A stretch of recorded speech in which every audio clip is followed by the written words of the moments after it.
Have you ever 今でも信じているのよ愛はただ一人実らせると 3 Desember 1995, dua anak perempuan kembar identik telah dilahirkan. Awalnya sang kakak diberi nama Miji yang memiliki arti belum terungkap. Sementara sang adik diberi nama Mirei yang berarti masa depan. Namun, karena sang kakak harus terlahir sakit-sakitan, maka nama pun ditukar. Kakak menjadi Mirei, sementara adik bernama Miji. Seolah tanpa sadar, nama itu meramalkan masa depan mereka berdua.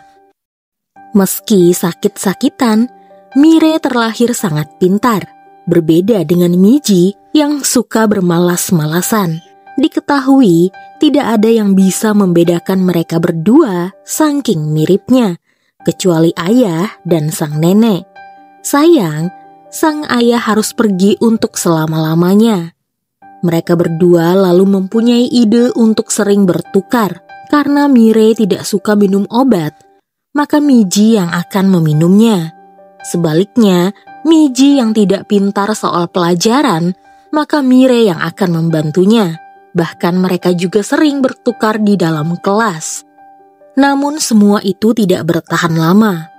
Perjanjian kelingking yang mereka lakukan akhirnya ketahuan dan ibu mereka memotong rambut Miji menjadi pendek agar mereka tidak melakukan pertukaran lagi. Setelah itu keadaan kembali seperti biasa. Mirei menjadi pintar. Suatu hari, guru olahraga mereka sadar jika Miji memiliki bakat berlari dan membujuknya untuk menjadi seorang atlet. Dengan cepat, Miji menjadi atletik pelari cepat yang sering mendapatkan penghargaan. Kini, ia tidak lagi dianggap sebagai kembaran Mirei saja, tapi ia punya julukannya sendiri. Namun, semuanya sirna saat sebuah pertandingan membuat Miji kehilangan ketenarannya dalam sekejap.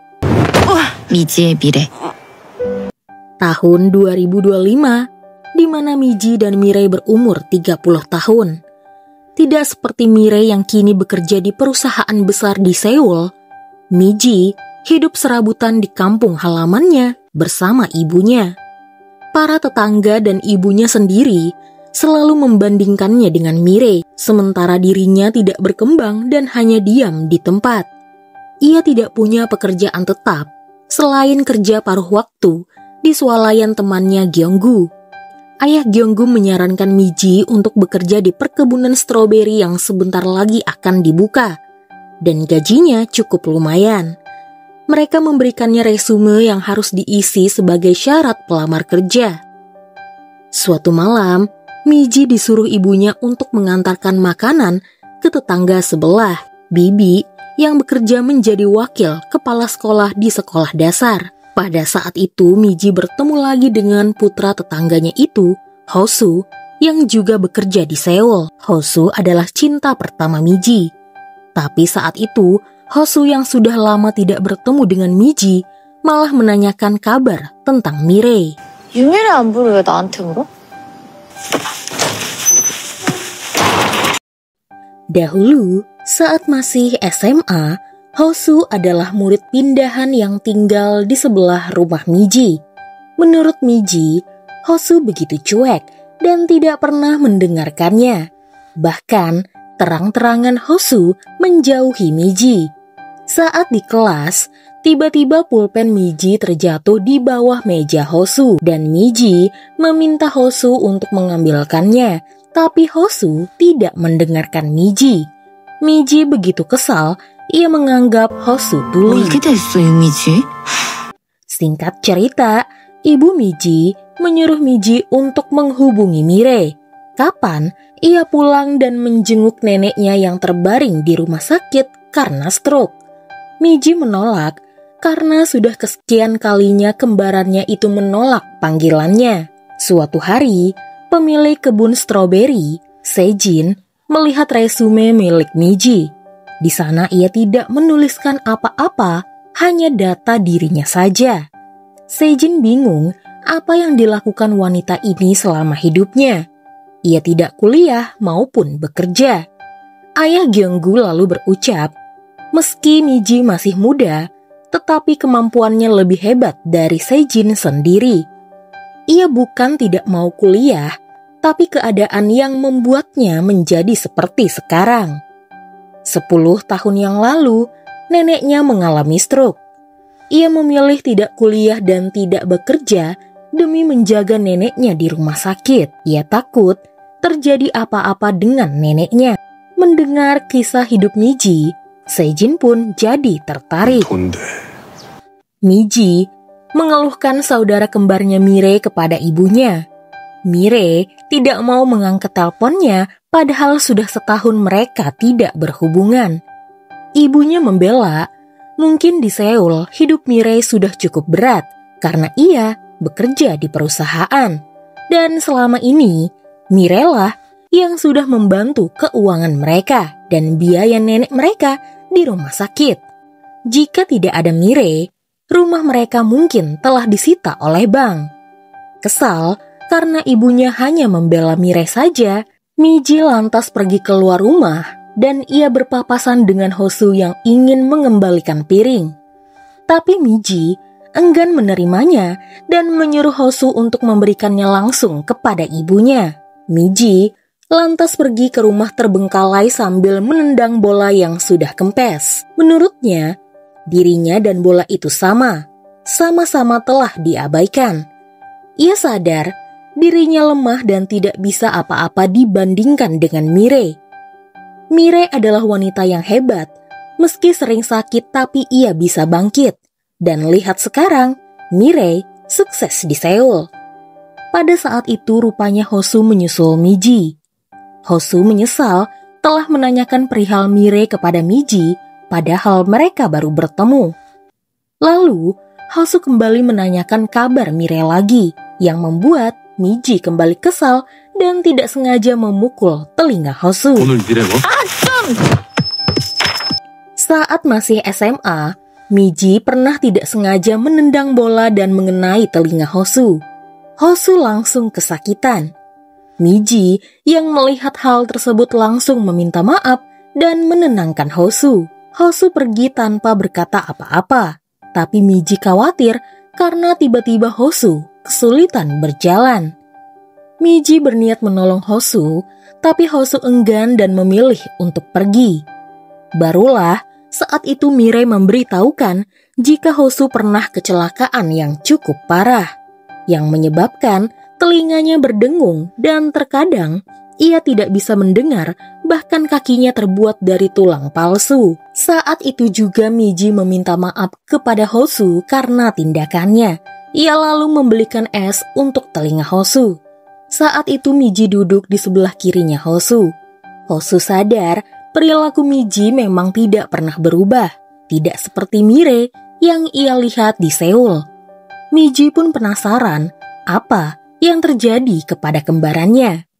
Hosu berkata, Mire nampak lemah dan kesulitan.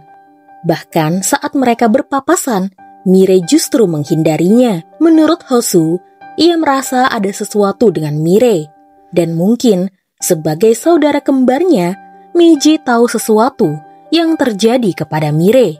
Karena setaunya, dulu Mire dan Miji begitu dekat. Mendengar hal tersebut, Miji pun menjadi khawatir. Mire memang selalu tertutup dari siapapun kecuali dari dirinya. Miji memutuskan untuk pergi ke Seoul dan menemui Mire. Kedatangan Miji membuat Mire sedikit panik. Rupanya hari itu sebenarnya Mire bolos bekerja. Ia tidak masuk karena kelelahan dan ingin sekali saja berhenti bekerja. Miji kemudian menyarankan kepada Mire untuk minta cuti saja. Tapi sayang, di tempat kerjanya meminta cuti begitu sulit dilakukan. Ia bahkan iri dengan hidup Miji di desa, padahal Miji hanya pengangguran. Mire meminta saran yang tidak masuk akal kepada Miji. Apakah dengan jatuh dari rumahnya di lantai 3, ia akhirnya bisa mengambil cuti? Miji bingung dengan jalan pikiran Mire. Kenapa ia harus berpikir yang aneh-aneh? Kalau ia lelah, ia bisa berhenti dan mencari pekerjaan lain. Lalu, Miji pun pergi ke toilet, tapi setelah kembali Mirei malah menghilang. Miji pun sadar jangan-jangan Mirei mau bunuh diri. Ia langsung bergegas pergi ke rumah Mirei dan beruntung ia datang tepat waktu di saat Mirei hendak loncat dari jendela apartemennya. Tapi pada saat Miji hendak menyelamatkan Mirei, keduanya pun terjatuh ke bawah.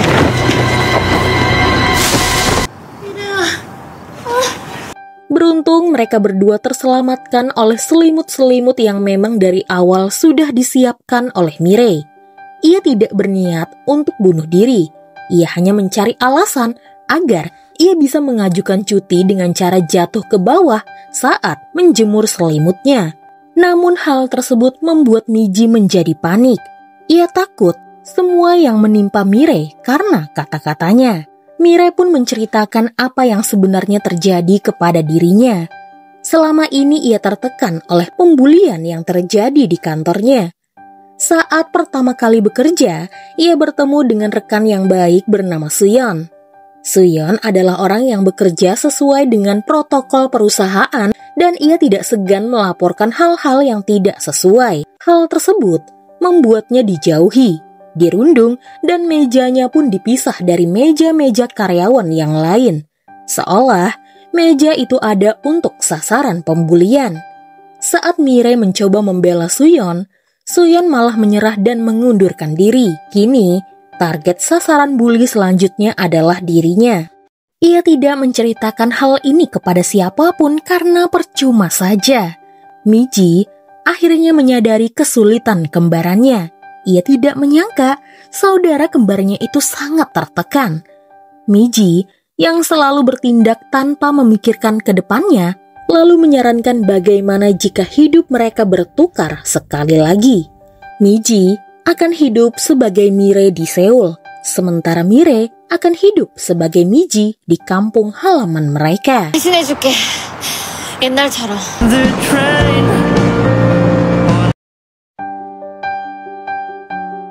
Mirei pun setuju untuk bertukar hidup, setidaknya sampai Mirei selesai beristirahat di kampung halamannya.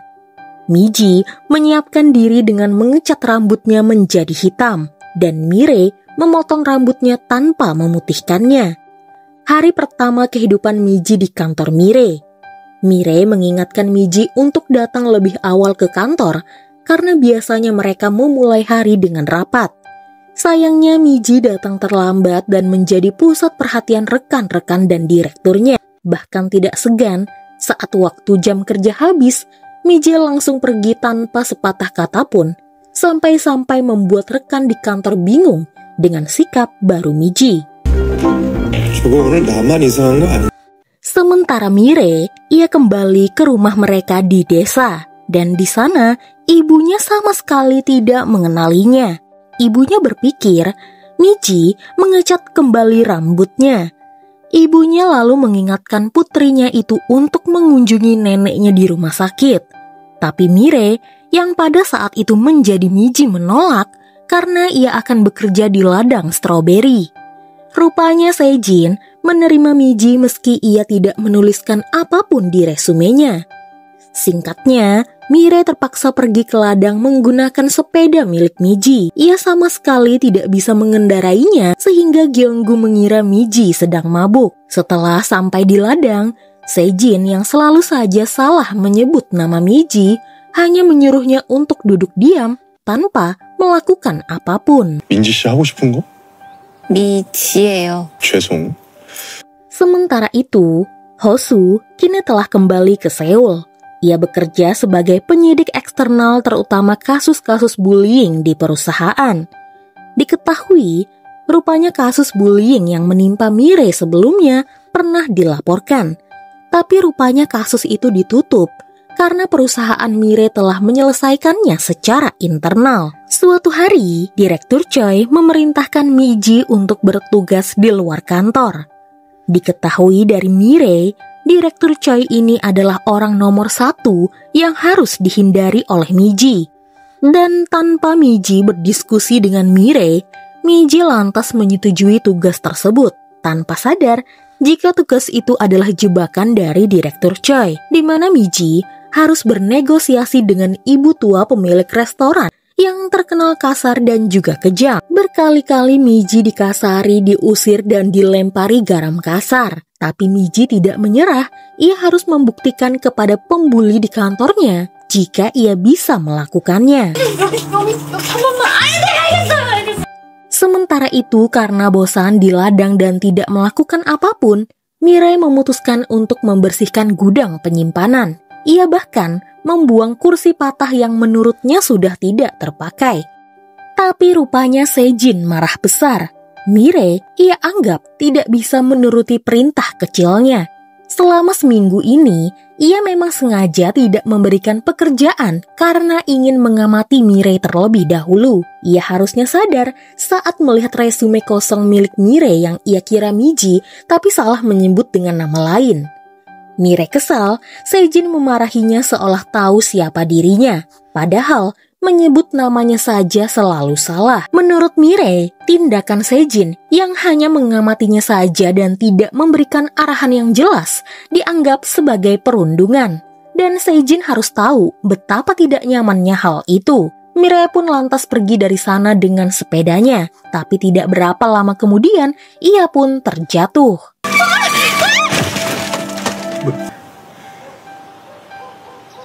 Saat di Seoul, Miji rupanya bertemu lagi dengan Hosu. Dalam hati Miji, beruntung Hosu tidak mengenalinya. Hosu langsung menanyakan perihal kasus Mirai di kantornya. Mengapa tiba-tiba kasus tersebut dibatalkan? Hosu ingin Miji yang ia kira Mirai menceritakan kasus tersebut tidak sebagai penyidik dan korban, tapi sebagai teman lama. Miji tidak mengindahkan Mirai saat Mirai melarang Miji untuk bertemu dengan Hosu apapun yang terjadi. Karena saat mereka remaja, Hosu bisa mengenali mereka berdua tanpa melihat rambut mereka. Tapi Miji tidak peduli. Ia ingin mengetahui apa yang sebenarnya terjadi kepada Mirai. Singkatnya, mereka pun bertemu di Sungai Hanggang. Sebenarnya ini adalah tempat favorit Miji jika ia pergi ke Seoul, tempat di mana kalian bisa makan ramyeon dengan nuansa yang berbeda. Hosu lalu bertanya apakah Miji yang ia kira Mirai ini menghentikan kasus yang menimpa Mirai di kantor karena dirinya. Ia berpikir, apakah Mirai malu dirinya mengetahui pelecehan seksual yang terjadi kepada Mirai. Miji pun terkejut karena Mirai tidak menceritakan hal ini untuk tidak ikut campur dengan urusannya. Keesokan harinya, karena Mirai tidak lagi bekerja di ladang stroberi, ia pun disuruh ibunya untuk menengok neneknya di rumah sakit. Terpaksa, Mirai pergi ke sana berharap neneknya tidak mengenalinya. Tapi, baru saja menatap Mirai, neneknya langsung bertanya, apa hidup Mirai terlalu berat di Seoul? Alhasil, Mirai pun langsung menangis. Mirai kemudian pergi ke ladang dan mengembalikan kursi rusak milik Sejin. Tidak hanya itu, ia meninggalkan proposal bisnis untuk ladang stroberi tersebut. Suatu hari, saat pergi ke Sungai Han lagi, Miji kembali bertemu dengan Hosu. Saat itu tanpa sadar, Miji duduk di sebelah kiri Hosu. Pada saat mereka berbincang, Miji mendapatkan telepon dari nenek pemilik restoran, di mana ia akhirnya menerima dokumen yang ditinggal Miji dan ingin Miji datang lagi ke restorannya. Miji pun kegirangan dan tidak sadar dengan perilakunya yang bertolak belakang dengan Mirai. Hingga Hosu sadar bahwa gadis yang di hadapannya ini bukanlah Mirai, melainkan Miji.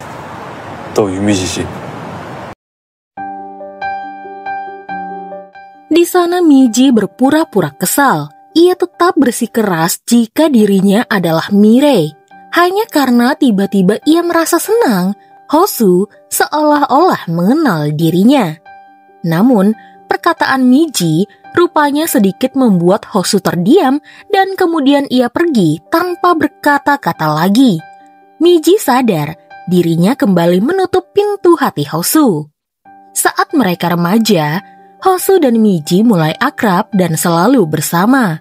Akhirnya, Miji bisa membuka hati Hosu yang tertutup, tapi melihat Mirei juga dekat dengan Hosu, ia takut Hosu juga membukakan pintunya untuk Mirei. Suatu hari, saat Miji hendak bertanding, Miji mencari di mana Hosu, karena ada yang ingin Miji ungkapkan setelah ia selesai bertanding.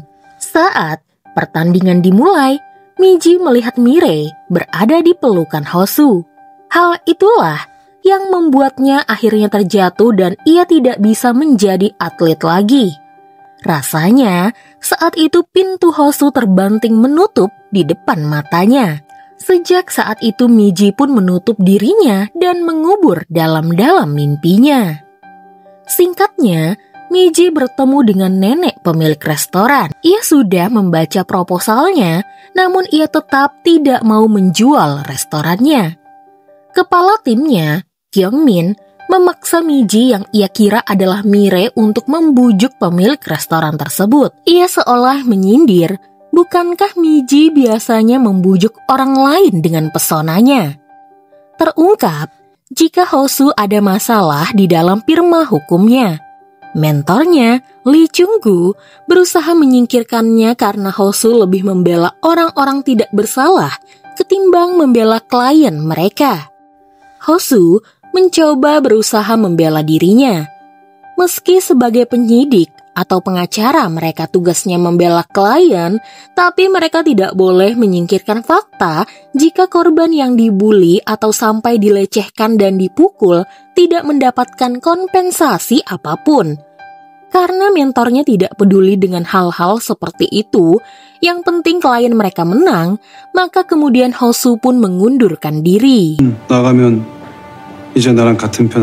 Sementara itu, Mirei kembali bekerja di ladang stroberi.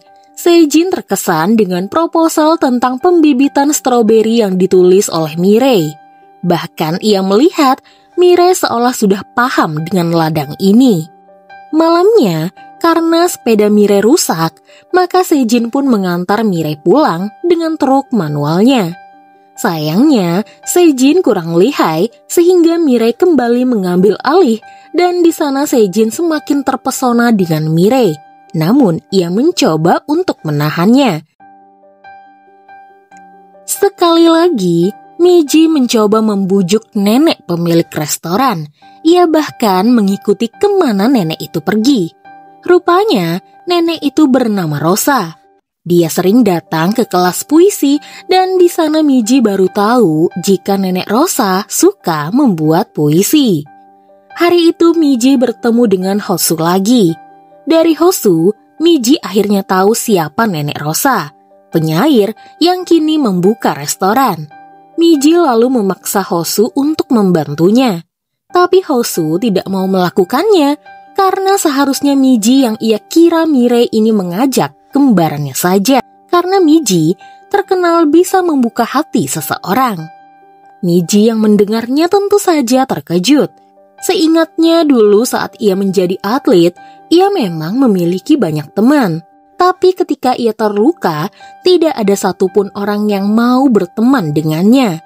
Bahkan karena kesal waktu itu Hosu memeluk Mirei, Miji memutuskan menjauh dari Hosu. Suatu hari, Direktur Choi meminta Miji untuk mengajak nenek Rosa datang ke kantor mereka dan membicarakan proposal.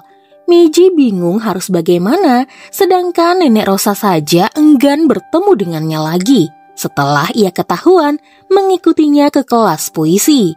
Namun, saat sampai ke sana, rupanya nenek Rosa menghormati Miji, seolah Miji mengingatkan dirinya saat masih kecil.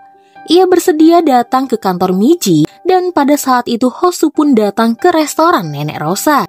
Karena kini ia berhenti bekerja, ia pun tidak punya alasan untuk tidak membantu Miji.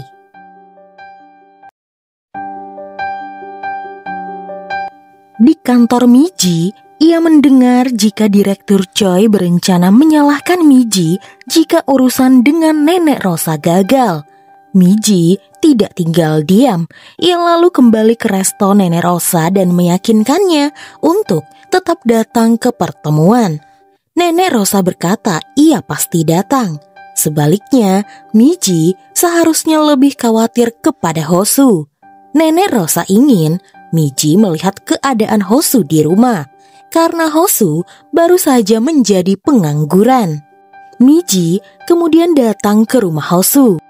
Dari Hosu, Miji akhirnya tahu jika Hosu telah mencoba melamar di firma hukum lain, namun rupanya ia ditolak di mana-mana, dan hal tersebut membuat Hosu menjadi down. Miji lalu menyuruh Hosu untuk beristirahat saja dan mencari kegiatan lain agar pikirannya tidak kacau. Salah satunya, Miji mengajarkan Hosu cara merajut. Hasil karya Hosu ia serahkan kepada seniornya Jisoo. Hanya Jisoo yang sering memberikan arahan kepada Hosu meski mereka tidak bekerja bersama lagi. Tidak hanya kepada Jisoo, Hosu juga memberikan rajutannya kepada Nenek Rosa. Dan Nenek Rosa meminta Hosu yang saat ini menganggur untuk menjadi wali hukumnya. Miji merasa beruntung karena Hosu mau meringankan pekerjaannya dengan menjadi wali hukum Nenek Rosa. Jadi, ia hanya perlu berurusan masalah Nenek Rosa dengan Hosu saja. Malam itu, Hosu mendapatkan undangan reuni dari Jiun, teman SMA mereka. Jiun pikir Mirei tidak akan datang, tapi Mirei yang adalah Miji tidak suka dengan kedekatan Jiun dan Hosu, lantas berkata akan datang di reuni tersebut. 언제부터 그런 거 신경 썼다고? 안 내키면 그냥 안 가면 되잖아. Sementara itu di rumah sakit tempat nenek Mirei dan Miji dirawat, ibu mereka mendapatkan kabar jika pembayaran bulan ini masih belum dibayar juga. Ibu Mirei lantas bertanya kepada Miji yang ia kira adalah Mirei, apakah putrinya di Seoul sedang kesulitan keuangan? Tidak biasanya Mirei terlambat membayar. Mirei pun baru ingat jika ia lupa memberitahukan Miji untuk mentransfer biaya nenek mereka. Ia lalu berkata kepada ibunya, mungkin saat ini Mirei sedang lupa. Ibunya bisa membayarnya memakai uang miliknya. Tapi di sana ibunya menolak. Menurut ibunya, uang yang dihasilkan Miji lebih baik ditabung saja karena Miji dan Mirei berbeda. Mirei yang menjadi Miji agak kesal karena ibunya membeda-bedakan mereka. Sementara itu, Miji pun ikut reuni bersama Hosu. Inilah yang membuat Hosu maupun Mirei tidak pernah ikut reuni, karena isinya hanyalah memamerkan hidup mereka dan menjelek-jelekan orang yang tidak ada di sana, Miji. Mereka menjelek-jelekan Miji di hadapan Mirei yang mereka tidak tahu sebenarnya adalah Miji. Hosu kesal karena mereka menjelek-jelekan teman di belakang. Ia juga menegur Mirei yang adalah Miji karena diam saja saat kembarannya dijelek-jelekan. 못 참으면서 미지 얘기 앞에서 함부로 하는 거. Akhirnya, stroberi mereka telah dipanen. Sejin memberikan banyak sekali stroberi untuk dibagi-bagikan ke teman rekan bisnisnya itu. Begitulah dia menyebut Miji yang adalah Mirei sekarang. Mirei bingung buat apa stroberi sebanyak itu. Ia kemudian membuat selai stroberi bersama Ibu Hosu. Menurut Ibu Hosu, selai stroberi yang masam memang sangat enak dibuat menjadi selai. Sama seperti kembaran Miji, Mirei. Wajah Mirei sering terlihat masam, tapi dirinya adalah pemanis buat keluarganya. Seolah Ibu Hosu sangat paham perjuangan Mirei terhadap keluarganya. Di Seoul, saat Miji hendak menyiapkan pertemuan Nenek Rosa dengan kantornya, tiba-tiba Nenek Rosa tidak kunjung datang. Miji mencoba menghubungi Nenek Rosa, tapi tidak kunjung diangkat. Ia lalu bergegas ke rumah Nenek Rosa dan mendapati jika Nenek Rosa pingsan karena baru saja terjatuh. Pada saat itu, Miji pun teringat dengan neneknya ketika pertama kali jatuh di rumah mereka. Ia langsung kesulitan untuk bernapas, seolah kenangan buruk itu kembali menghantuinya. Miji takut kejadian yang pernah menimpa neneknya dulu akan terulang lagi kepada nenek Rosa. Saat itu Hosu pun datang dan di sana Miji memperlihatkan sisi rapuhnya kepada Hosu. Singkatnya, Hosu menghubungi ambulan dan nenek Rosa pun dibawa ke rumah sakit. Hosu pun menanyakan keadaan Miji yang ia kira Mirei, apakah ia sudah lebih tenang. Di sana Miji berkata, semua ini adalah salah Miji. Hal yang terjadi kepada neneknya dulu adalah kesalahan Miji. Seandainya saat itu Miji tidak mengurung diri di kamar karena cedera kakinya, mungkin nenek mereka bisa dibawa ke rumah sakit lebih cepat. Hosu kesal karena Mirei yang sebenarnya adalah Miji ini malah menyalahkan Miji. Miji bingung mengapa Hosu seolah sangat membela Miji, padahal Hosu tidak tahu apa-apa tentang keluarganya. Rupanya itu karena Miji adalah cinta pertama Hosu. Tanpa Hosu tahu, ia telah mengungkapkannya kepada Miji yang saat ini menjadi Mirei. 미지 내 첫사랑인 거. Flashback saat mereka remaja. Hosu pernah mengalami kecelakaan yang fatal dan menyebabkan ayahnya meninggal dunia. Beruntung, berkat beberapa kali operasi, Hosu bisa selamat, namun ia tidak bisa beraktivitas berat seperti naik gunung saat sekolah mereka mengadakan studi tour. Tapi karena egonya, Hosu bersikeras naik ke atas gunung menyusul teman-temannya yang lain ketimbang duduk di bawah bersama Mirei. Miji yang mengetahui hal ini langsung mendatangi Hosu dan mencoba untuk membantunya naik ke atas gunung. 유미지라고? 아는 거 아니었어? 내가? Miji yang saat ini adalah Mirei sangat terkejut. Lalu ia bertanya kapan Hosu mulai jatuh cinta kepada Miji. Hosu lalu berkata saat mereka naik gunung di masa sekolah. Keesokan harinya di kantor, Miji dipaksa oleh ketua timnya Gyeongmin untuk segera membuat laporan untuk CEO mereka karena sebentar lagi akan ada rapat. Miji bingung harus bagaimana. Ia tidak mengerti apa-apa. Namun tiba-tiba sebuah berkas mengenai rapat tersebut ada di mejanya.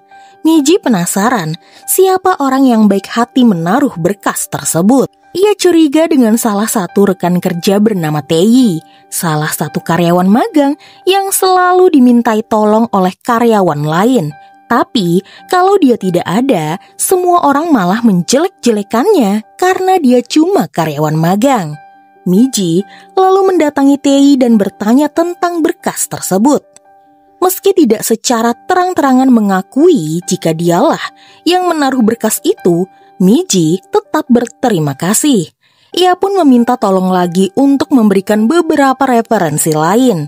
Taeyi awalnya menolak, tapi karena Miji terus memohon, maka Taeyi pun mengiyakannya. 드리면 돼요. Suatu hari, Hosu curhat dengan Jisoo jika sepertinya ia menyukai kembaran cinta pertamanya. Jisoo menasehati Hosu, jangan-jangan Hosu sebenarnya belum bisa melupakan cinta pertamanya. Karena wajah wanita itu sama, maka Hosu mencari cinta pertamanya itu di wajah kembarannya. Untuk itu, menurut Jisoo lebih baik Hosu memahami perasaannya dulu siapakah yang Hosu cintai.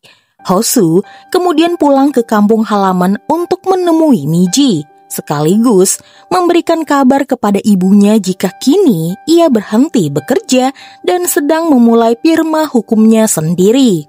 Lalu, pada saat itu ia sedang menunggu Miji pulang bekerja. Sementara Mirei yang saat ini menjadi Miji baru saja selesai bekerja di ladang stroberi. Sejin kembali mengantarkannya pulang sekaligus belajar mengendarai truknya sendiri. Saat Mirei memberikan arahan, Sejin tersenyum dan berkata jika Mirei mirip dengan kakeknya.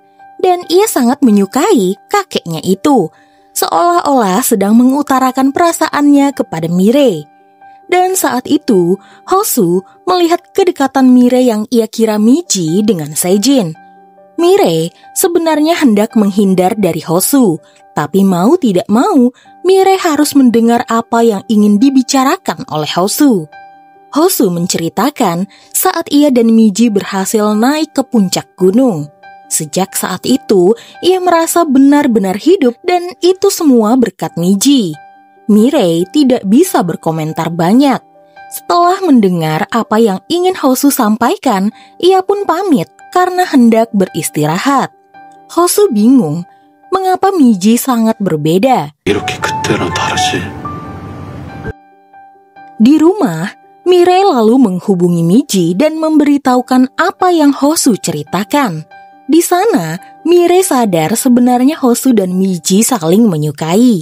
Mirei juga menjelaskan kesalahpahaman dahulu. Jika ia sebenarnya sedang sakit, makanya ia jatuh ke pelukan Hosu. Miji agak kesal kenapa Mirei baru menceritakannya sekarang. Terlebih tiba-tiba waktu itu Miji malah jadian dengan Gyeonggu sebagai pelarian. Sementara itu, di desa, rumor jika Miji berkencan dengan Sejin menyeruak. Ibunya lalu bertanya apakah hal tersebut benar adanya. Miji yang sebenarnya adalah Mirei pun menyangkalnya. Karena takut rumor akan semakin menyebar, ia pun memutuskan untuk berhenti saja bekerja di ladang stroberi milik Sejin. Sejin tentu saja keberatan karena mereka baru saja menanam bibit baru dan ia masih memerlukan Mirei sebagai partner bisnisnya. 잠깐, 이유는 알려줘야죠.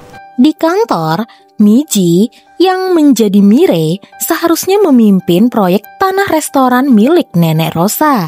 Tapi karena peluangnya sepertinya akan sukses, Direktur Choi tiba-tiba merebutnya dan menyatakan jika dirinya lah yang memimpin proyek tersebut. Hosu sebagai wali hukum Nenek Rosa sadar jika temannya lagi-lagi dicurangi. Ia berkata, Nenek Rosa, pemilik restoran, tidak bersedia menjual tanahnya dan bangunannya kepada siapapun. Tidak disangka, Direktur Choi meminta bantuan kepada mantan senior Hosu, yaitu Lee Chung-gu. Tahu lawannya adalah Hosu, Chung-gu bersedia membantu Direktur Choi dengan senyum liciknya. Sementara Miji, setelah proyeknya dicuri oleh Direktur Choi, laporan yang ia buat dengan susah payah ditolak mentah-mentah oleh Kyungmin. Padahal, setahu Taeyi, laporan milik Miji sudah benar. Kyungmin sebenarnya berniat mencuri data tersebut dengan berpura-pura meminta laporan mentahnya saja. Miji pun kesal dan kemudian ia minum-minum ditemani oleh Taeyi. Ia curhat tentang kesulitannya dan janji yang ia buat dengan neneknya jika ia tidak boleh menyerah dan harus tetap hidup. Setelah puas curhat dengan Taeyi, Miji rupanya mampir ke apartemen Hosu. Di sana, ia juga melimpahkan kekesalannya karena rupanya selama ini mereka berdua salah paham. Miji, yang saat ini adalah Mirei, mengungkapkan jika dari dulu ia juga menyukai Hosu. 너 좋아했다고.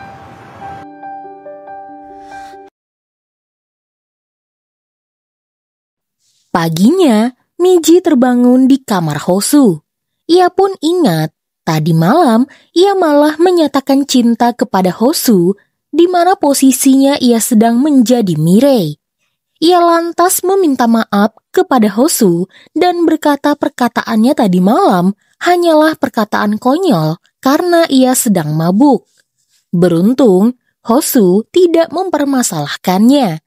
Ia hanya berkata, apakah Mirei hanya ingat bagian tersebut. Miji yang saat ini menjadi Mirei bingung apa maksud Hosu.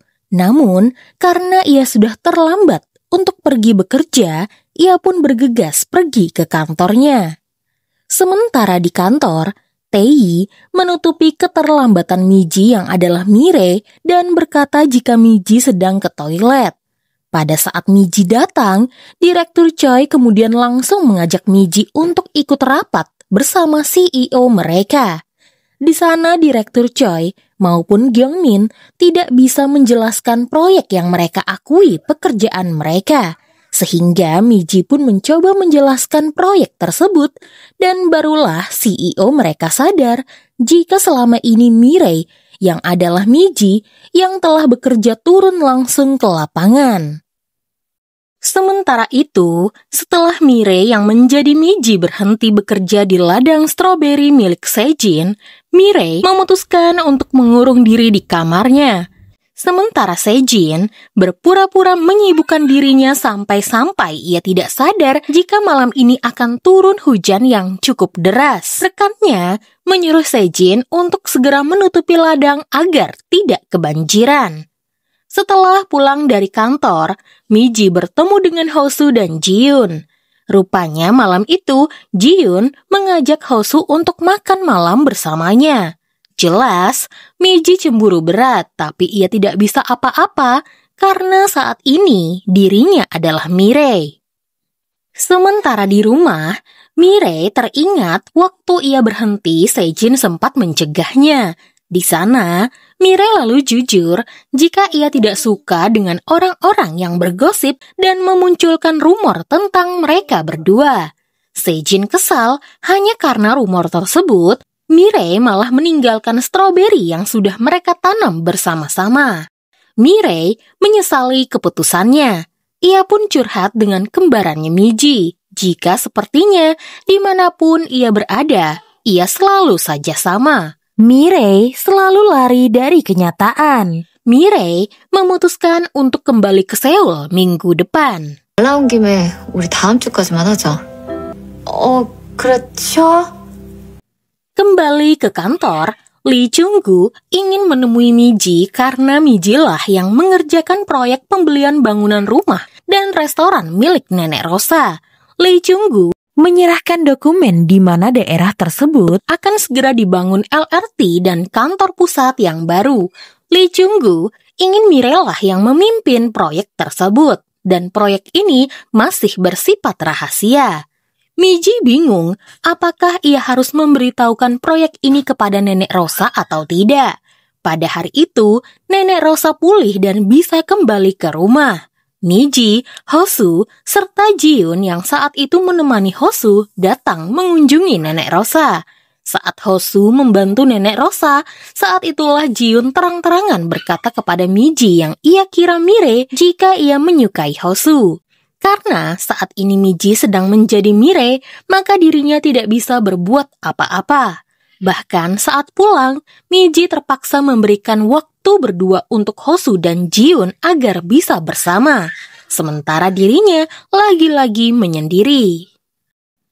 Hari itu, Gyeonggu mengajak Mirei yang ia kira Miji jalan-jalan ketimbang mengurung diri di dalam kamarnya. Mirei awalnya menolak, namun karena Gyeonggu mengancam akan berbuat keributan, maka Mirei pun setuju. Rupanya, Gyeonggu membawa Mirei yang ia kira Miji ke Seoul, ke pernikahan teman SMA mereka. Ia berkata, Miji juga ada di sana, dan setelah itu mereka akan menginap di hotel. Mirei pun kesal karena menurutnya Gyeonggu tidak sopan. Meskipun mereka berteman, ada batasan di antara pria dan wanita. Mendengar hal tersebut, Gyeonggu pun sadar wanita yang ada di depannya ini bukanlah Miji, melainkan Mirei. Karena hanya Miji yang mengetahui jika sebenarnya Gyeonggu, mantan Miji ini, seorang gay. 당연히 알지. 사귀고 나서 바로 솔직하게 얘기했어. Sementara itu di Seoul, Miji datang ke pernikahan teman mereka bersama Song Hyun. Karena ia tahu Hosu bakalan datang bersama Jiun. Song Hyun berkata ia sedang menunggu dua teman mereka lagi yaitu Gyeonggu dan Miji. Song Hyun lalu tertawa. Ia berkata jika pasangan tersebut akan menjadi tontonan yang menarik. Di sana Hosu pun menjadi kesal. Karena sudah tua, Song Hyun masih bertingkah kekanak-kanakan. Di mana Hosu tahu apa maksud Song Hyun. Tapi karena ia tidak mau ada keributan di pernikahan teman mereka, maka Hosu pun pergi dari sana. Miji bingung mengapa Hosu sangat membenci Song Hyun. Song Hyun lalu menceritakan, dulu saat Gyeonggu menyatakan cinta kepada Miji, mereka merekamnya dan menertawakannya.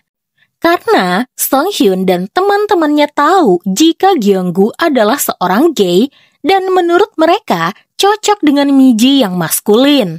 Namun, hal tersebut malah membuat Hosu marah besar dan langsung menghajar Song Hyun habis-habisan.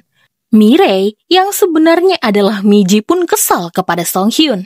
Rupanya, hari ini pun ia berniat mengejek Gyeonggu dan Miji yang sebenarnya adalah dirinya yang saat ini menjadi Mirei. Benar kata Hosu, Song Hyun masih bersifat kekanak-kanakan. Miji lalu menyusul Hosu dan berniat ingin bicara berdua dengannya. Jiun lalu melarang Hosu pergi. Ia berkata jika ia tahu yang mau Hosu temui bukanlah Mirei. Dia adalah Miji dan selama ini rupanya Hosu sudah mengetahuinya. 나도 안다고. 유미지인 거. Jadi, malam saat Miji mabuk dan berkata jika ia juga menyukai Hosu, Hosu sudah mengetahui dia adalah Miji cinta pertamanya. Hosu lega karena dia tidak pernah salah mencintai orang.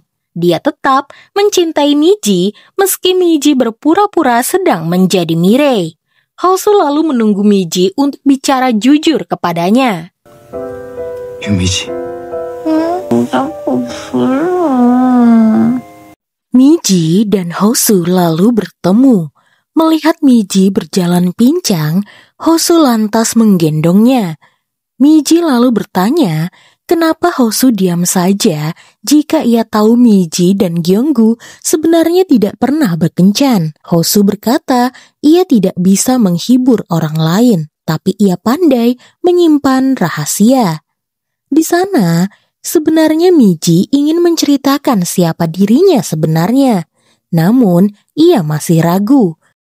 Hosu lalu berkata, ia akan memberikan Miji waktu sampai Miji benar-benar nyaman untuk membicarakan rahasia yang Miji simpan. Sementara pada malam itu, hujan turun dengan sangat deras. Sejin kewalahan mengurus ladangnya sendirian. Saat ia mulai frustasi, tiba-tiba seseorang mendekatinya untuk membantunya dan dia adalah Mirei.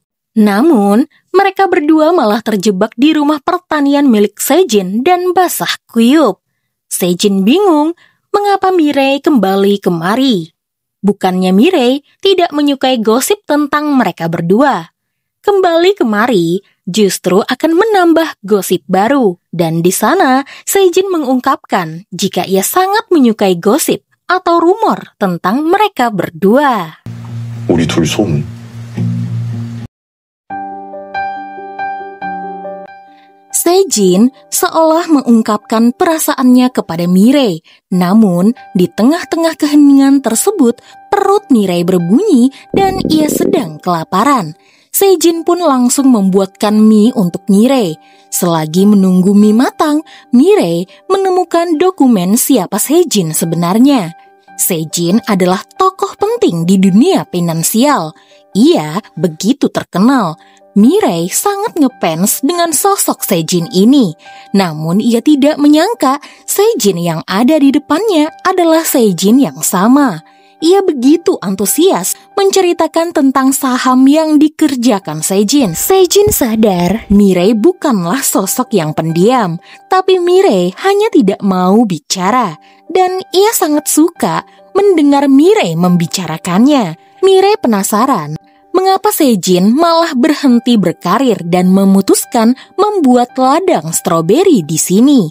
Sejin berjanji akan menceritakannya lusa nanti, karena sekarang dan besok bukanlah waktu yang tepat. Akhirnya, Hosu dan Lee Chung-gu bertemu. Hosu sebagai wali hukum Nenek Rosa berkata, jika Nenek Rosa tetap tidak akan menjual tanahnya, apapun negosiasinya. Chung-gu lalu bertanya apa alasannya, tapi Hosu tidak mengetahuinya. Chung-gu heran, sebagai wali hukum, seharusnya paling tidak Hosu mengetahui alasan mengapa kliennya menolak. Inilah yang membuat Lee Chung-gu kurang menyukai Hosu. Hosu tidak pernah mau melewati batas, tetap diam seolah-olah tidak tahu apa-apa. Hal tersebut bukanlah bentuk sebuah pengertian, tapi hal itu adalah pengabaian dan tindakan Hosu sama sekali tidak membantu kliennya. Sama seperti kasus Mirei, Hosu malah diam saja tanpa melakukan apapun terhadap kasus temannya itu. Sementara saat itu, Ji-yoon menghubungi Miji dan ingin bicara berdua dengannya. Miji lalu datang ke restoran terlebih dahulu dan di sana ia bertemu dengan seorang wanita yang mengaku sebagai istri rekan kerja Mirei, yaitu Sang-yeong. Istri Sang-yeong mengatakan jika Miji yang ia kira adalah Mirei bermuka tebal dan tidak tahu malu karena masih bekerja di sana. Miji bingung apa maksud wanita ini sampai kemudian Ji-yoon datang dan berkata wanita itu salah orang. Karena seharusnya ia melampiaskan kekesalannya kepada Mirei, bukan kepada Miji, kembaran Mirei. Miji agak terkejut karena rupanya Ji-yoon mengetahui siapa dirinya. Dari awal, Ji-yoon sudah sadar Miji berpura-pura menjadi Mirei. Makanya ia mencoba mendekati Hosu agar Miji cemburu. Lagi pula, Ji-yoon kesal dulu mereka dekat. Tapi Miji tidak pernah menghubunginya. Miji mengira Ji-yoonlah yang enggan bertemu dengannya lagi setelah cedera kakinya. Lalu, di sana Ji-yoon memberitahukan siapa wanita yang menegur Miji tadi. Dia adalah istri Sang-yeong, rekan kerja Mirei, di mana Mirei digosipkan menjadi pelakor Sang-yeong dan beritanya tersebar di mana-mana. 로비에서 미래한테 행패 부려가지고 미지 네가 직접 보고 판단해. Lalu setelah itu, Hosu kembali ke kampung halamannya dan ingin menemui Mirei. Ia mengungkapkan jika ia sudah tahu jika Miji dan Mirei bertukar peran.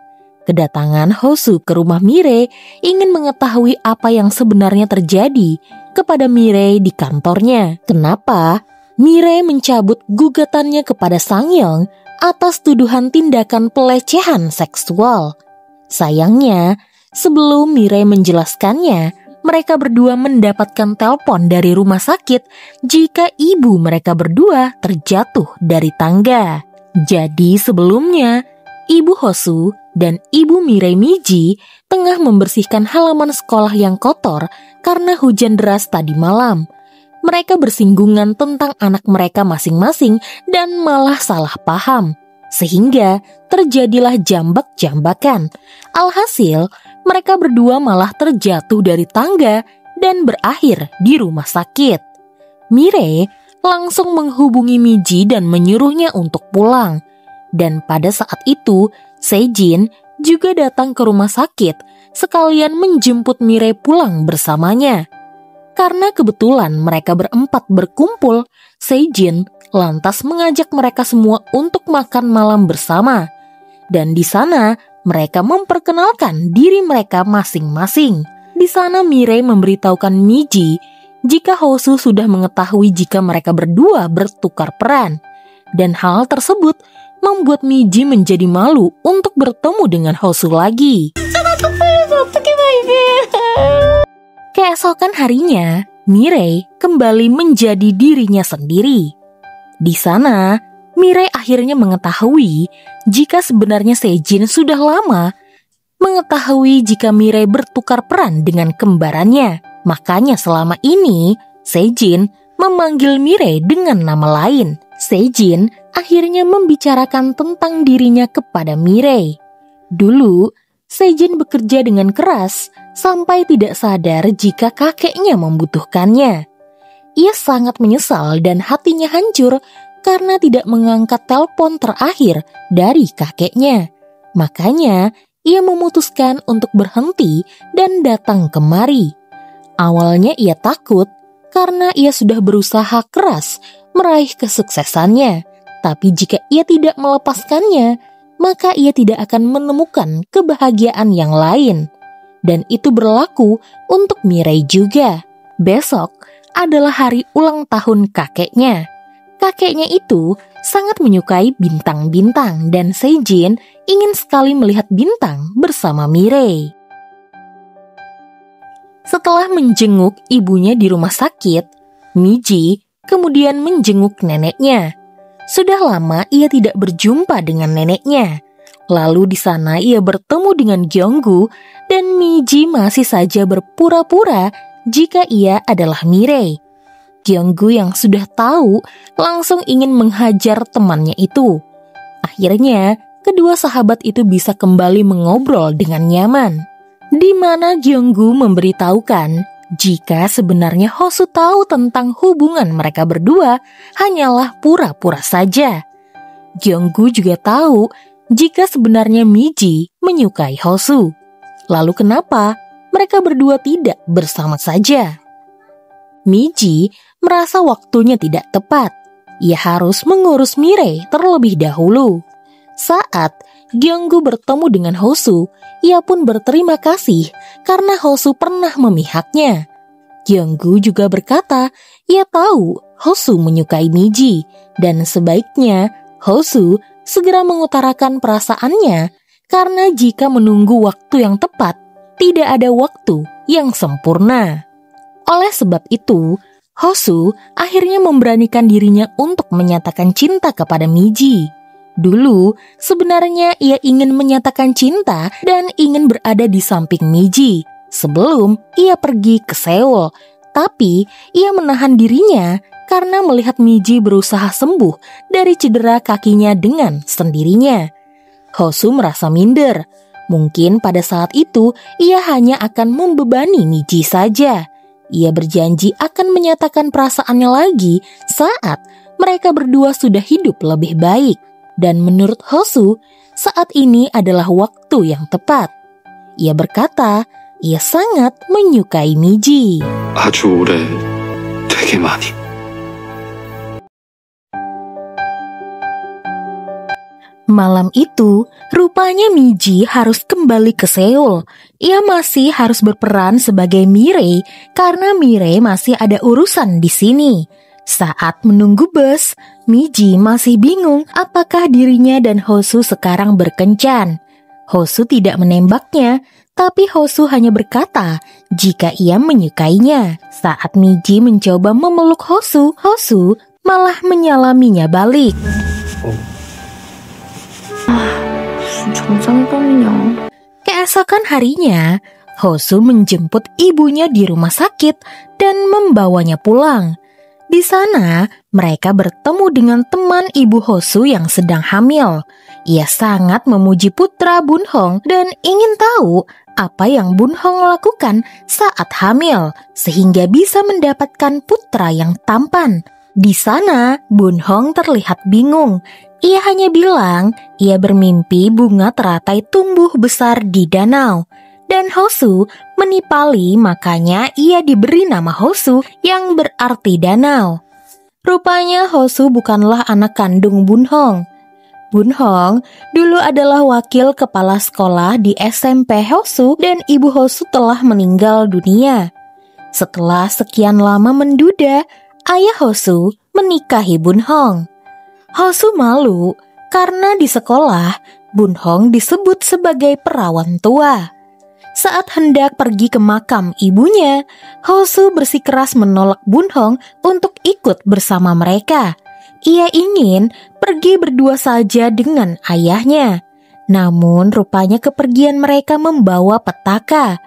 Mereka kecelakaan yang membuat ayah Hosu langsung tewas dan Hosu dirawat intensif. Keluarga Bunhong menolak Bunhong untuk terus merawat Hosu.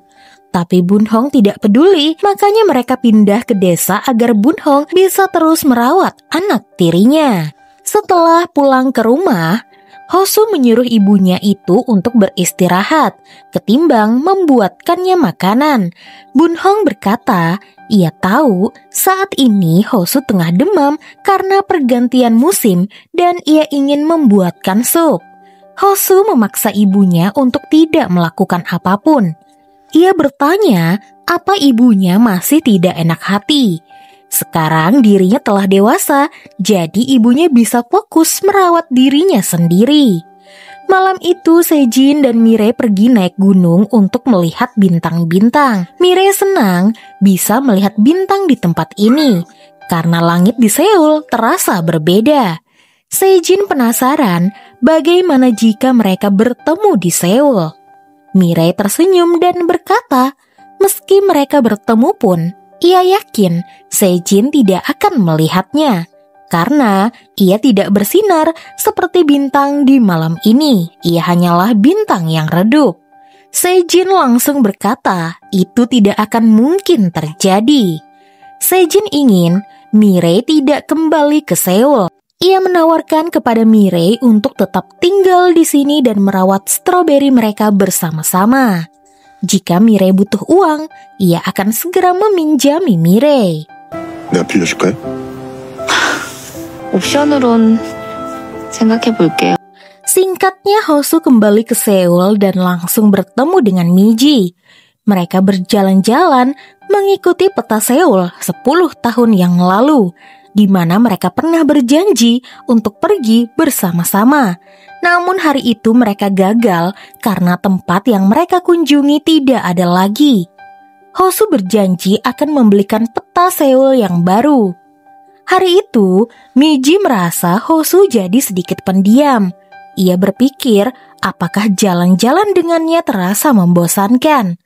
Lalu, saat itu mereka bertemu dengan mantan rekan kerja Hosu, Jisoo, dan rekan wanita yang dulu menyukai Hosu, Yerin. Hosu memperkenalkan Miji sebagai kekasihnya, dan hal tersebut membuat Miji tidak bisa menahan senyumannya. Saat Yerin bertanya di mana Miji bekerja, Miji berbohong jika ia bekerja di kantor tempat kerja Mirei. Di sana Hosu kecewa kenapa Miji malah berbohong. Miji beralasan ia tidak mau membuat Hosu malu karena dirinya adalah seorang pengangguran. Tapi hal tersebut membuat Hosu jadi kesal dan ia memilih untuk pulang. Sebenarnya Hosu bukan kesal kepada Miji. Malam itu ia sedang sakit dan obat yang harus ia minum telah habis. Ia malah menahannya dan melampiaskan rasa sakitnya kepada Miji. Dulu, ia juga pernah melampiaskan rasa sakitnya kepada ibu tirinya. Padahal, ibunya tulus menjaganya. Setelah memarahi ibunya, Hosu melihat rumahnya yang sepi dan berpikir ibunya telah pergi. Saat duduk sendirian di dalam rumahnya, Miji datang karena ibu Hosu menghubungi rumah mereka.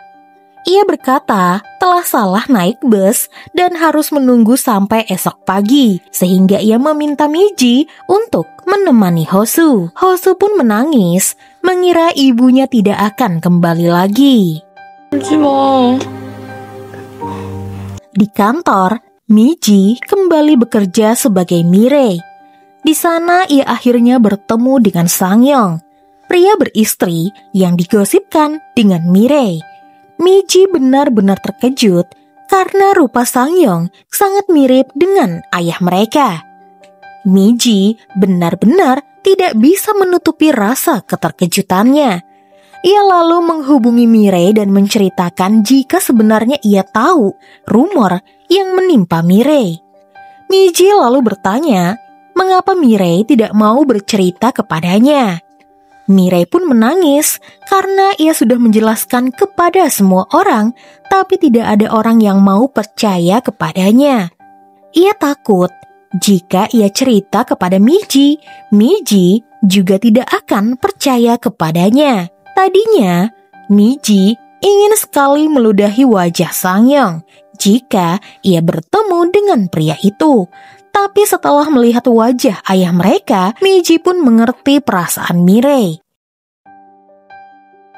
Sementara itu di rumah, ibu Mirei dan Miji datang ke rumah ibu Hosu untuk menengok keadaannya dan mencoba untuk menyelesaikan masalah mereka berdua. Ibu Mirei Miji, Okhwi, membantu Bunhong keramas dan di sana ia mengetahui dari cerita Bunhong jika Hosu bukanlah anak kandungnya. Ia adalah istri kedua ayah Hosu. Ia sedih karena dirinya tidak bisa menjadi ibu yang baik bagi Hosu. Tentu saja Okhwi menyemangati tetangganya itu. Menjadi ibu bukan harus melahirkan seorang anak. Selama ini ia tahu perjuangan Bunhong merawat Hosu dengan baik, bandingkan dengan dirinya yang sampai sekarang masih belum bisa membedakan anak-anak kandungnya. Malam itu Hosu menemui Miji. Di sana, Miji minta maaf karena telah berbohong. Sebenarnya bukan karena Hosu, tapi Miji malu karena dirinya pengangguran. Ia tidak tahu banyak hal. Bahkan, jika Hosu tidak bilang kepada temannya jika mereka berpacaran, Miji tidak akan tahu apa sebenarnya hubungan mereka berdua. Apalagi saat jalan-jalan, Hosu terlihat diam seolah bosan dengannya. Hosu lalu berkata, pada saat itu ia sedang sakit. Ia hanya tidak mau membebani Miji dan ingin menjadi pacar yang normal. Ia mencela kebohongan Miji, sementara dirinya saja tidak bisa berkata jujur. Malam itu, mereka berdua saling meminta maaf dan tidak lagi bersalaman, tapi berpelukan. Have you ever 今でも信じているのよ愛は Keesokan harinya, Mirei menemui Sejin untuk membicarakan tawaran Sejin sebelumnya. Tapi, hari itu Mirei mendengar dari ayah Gyeonggu jika Sejin akan kembali ke Amerika dan ia tengah mencari orang yang akan mengurus ladang stroberi di sini. Sayang, Mirei justru tidak mendengar penjelasan dari Sejin dan memilih pergi dari sana. Sementara itu, Direktur Choi, Jeongmin, dan Sangyong, ketiga pelaku utama pembulian yang menimpa Mirei, berencana mencuri proyek pembangunan LRT dan kantor pusat yang tengah dipegang oleh Mirei. Mereka bingung kenapa Mirei beberapa minggu belakangan ini terlihat sangat berbeda. Biasanya ia hanya melihat ke arah dinding, tapi sekarang ia terlihat lebih aktif. Sangyong berkata, jangan-jangan Mirei bertukar dengan kembarannya. Setaunya, Mirei punya kembaran yang identik. Keesokan harinya, Jeongmin dan Direktur Choi beralasan membawa Mirei ke gudang penyimpanan berkas di mana setiap yang masuk harus melakukan pemindaian sidik jari. Jeongmin beralasan jarinya tengah terluka, sehingga ia tidak bisa melakukannya. Padahal mereka berdua hanya ingin membuktikan jika Mirei bukanlah Mirei. 지문 못 찍을 다른 이유라도 있나? Mirei tanpa ragu langsung melakukan pemindaian sidik jari dan membuktikan jika dirinya adalah Mirei yang asli. Rupanya, setelah mendengar jika Sejin akan kembali ke Amerika, Mirei memilih kabur lagi ke Seoul. Saat ia menemui Miji di rumahnya, rupanya Miji sedang bersama Tae. Saat Tae pergi, Miji menjelaskan Tae adalah adik kandung Seon, senior Miji yang dulu dibully. Rupanya, keberadaan Tae di kantor karena ia ingin mengumpulkan bukti-bukti kejahatan para pembuli itu. Dan Miji ingin Mirei memberitahukan perbuatan mereka. Di sana, Mirei kesal karena Miji mencampuri urusannya. Ia lalu meminta Miji untuk mengembalikan semua barang-barangnya dan mereka kembali ke kehidupan masing-masing. Ia menyuruh Miji untuk menata hidupnya sendiri ketimbang mengurusi kehidupannya. 네 인생 Hari itu, Miji menemui Nenek Rosa dan berkata jika ia tidak lagi bekerja dan akan kembali ke kampung halamannya. Nenek Rosa merasa perlu bantuan dari Miji. Ia memberitahukan jika dirinya memiliki seorang putra yang dirawat di rumah sakit karena disabilitas, dan ia merasa perlu perwalian karena takut terjadi apa-apa kepadanya. Tentu saja, Nenek Rosa akan memberikan Miji upah.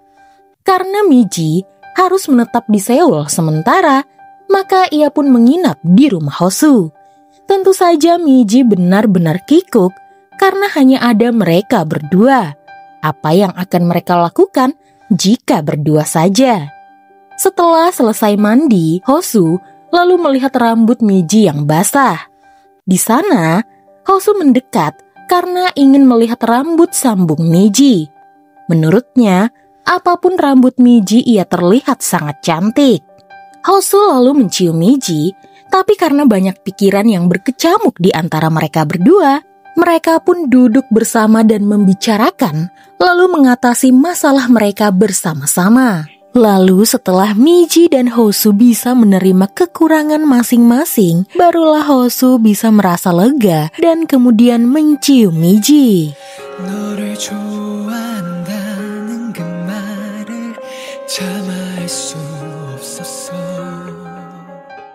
Keesokan paginya, saat kembali bekerja, kantor dihebohkan dengan postingan dari anonim tentang ketidakadilan yang terjadi di kantor mereka. Semua orang menatap tajam ke arah Mirei, seolah menuduhnya. Setelah membaca unggahan tersebut, Mirei sadar Tei lah yang telah mempostingnya. Ia bertanya, mengapa Tei melakukannya? Mirei tidak mau disangkut pautkan dengan masalah lagi. Karena apapun yang terjadi, ia akan tetap disalahkan. Seperti kasusnya dengan Sangyang. Awal mula rumor yang terjadi kepada Sangyang dan Mirei saat Mirei mulai diasingkan karena membela Suyeon. Sangyang muncul sebagai senior yang baik hati, membantunya bekerja, lembur bersama, dan menceritakan putrinya yang juga bernama Mirei. Sangyang sering mengantar Mirei pulang. Mirei tentu tidak ingin membuat senior yang sangat ia hormati itu kerepotan. Ia membalasnya dengan memberikan kupon bensin. Sangyang berkata, segelas kopi di pagi hari di mejanya sudah lebih dari cukup. Jadi Mirei selalu membelikan seniornya itu kopi. Namun suatu malam, Sangyang tiba-tiba menghubungi Mirei dan memintanya untuk menggantikannya menyupir karena ia mabuk. Di sana, tiba-tiba Sangyang hendak mencium Mirei. Tentu saja, Mirei menolak dan ia bergegas untuk pergi. Sangyang lalu berlutut dan meminta maaf. Hal ini terjadi karena ia mabuk.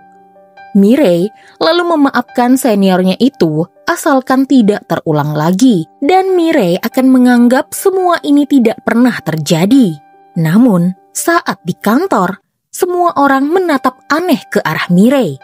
Sangyang berlagak menjadi korban dan Mirei dianggap pelakor hingga ia dilabrak oleh istri Sangyang. Saat Mirei ingin melaporkan pelecehan dan pencemaran nama baik yang menimpanya, mata-mata yang ada di sana terus menatap tajam ke arahnya. Hingga pertanyaan yang dilontarkan oleh penyidik tidak bisa Mirei jawab. Akhirnya, kasus ini terkubur, di mana tidak ada satupun orang yang percaya kepada Mirei. Setelah mendengar cerita dari Mirei, Tei memberikan sebuah disk yang isinya adalah bukti-bukti kejahatan di kantor mereka. Terserah Mirei mau melaporkannya atau tidak. Namun sebelum itu, ia ingin Mirei menemui kakaknya Suyeon dulu. Sementara itu, Lee Chung-gu mendatangi Nenek Rosa karena desakan dari Direktur Choi. Ia takut postingan dari anonim di kantornya mempengaruhi pembangunan kantor pusat yang baru. Lee Chung-gu mengancam Nenek Rosa jika ia tahu putra Nenek Rosa sedang dirawat di rumah sakit. Dan Chung-gu berucap jika ia tahu hal ini dari orang terdekat Nenek Rosa. Nenek Rosa langsung mencurigai Miji karena hanya Miji orang satu-satunya yang ia beritahukan perihal putranya. Ketika Miji kembali datang untuk memberitahukan keputusannya, Nenek Rosa malah mengusir dan menyebut Miji pembohong. Ia tidak mau bertemu dengan Miji lagi. Miji lalu menangis di hadapan Hosu. Ia merasa tidak berguna tinggal di Seoul dan ingin kembali ke kampung halamannya saja. 날 밝으면 바로 가. Saat Miji kembali ke rumahnya setelah sekian lama, ibunya melihat keanehan pada putrinya. Seolah putrinya itu baru datang dari perjalanan yang jauh. Ia pun curiga jika kedua putrinya telah bertukar peran. Ia lalu menemui ibunya dan bertanya apakah benar Miji dan Mirei bertukar peran lagi. Ia kesal karena ibunya dan kedua putrinya membodohinya. Saat itu, Ok-hwi langsung bertanya kepada Miji, apakah Miji dan Mirei akan terus menganggap ibu mereka bodoh? Kali ini, apa alasan kedua anaknya itu bertukar peran. Apa yang sebenarnya terjadi kepada Mirei? Apakah Mirei ada masalah? Miji kesal kenapa ibunya selalu menanyakan Mirei. Kenapa sekali saja ibunya tidak pernah menanyakan keadaannya? Apa yang berbeda dari mereka berdua? Jika bukan karena ibunya dan neneknya, Miji sudah memutuskan untuk pergi dari kampung halaman mereka dan mencari kehidupan di Seoul. Ibunya pun menangis. Ia tidak pernah menyuruh Miji mencemaskan dirinya dan neneknya. Menjaga neneknya bukanlah kewajiban Miji. Jika Miji hendak pergi, maka pergilah.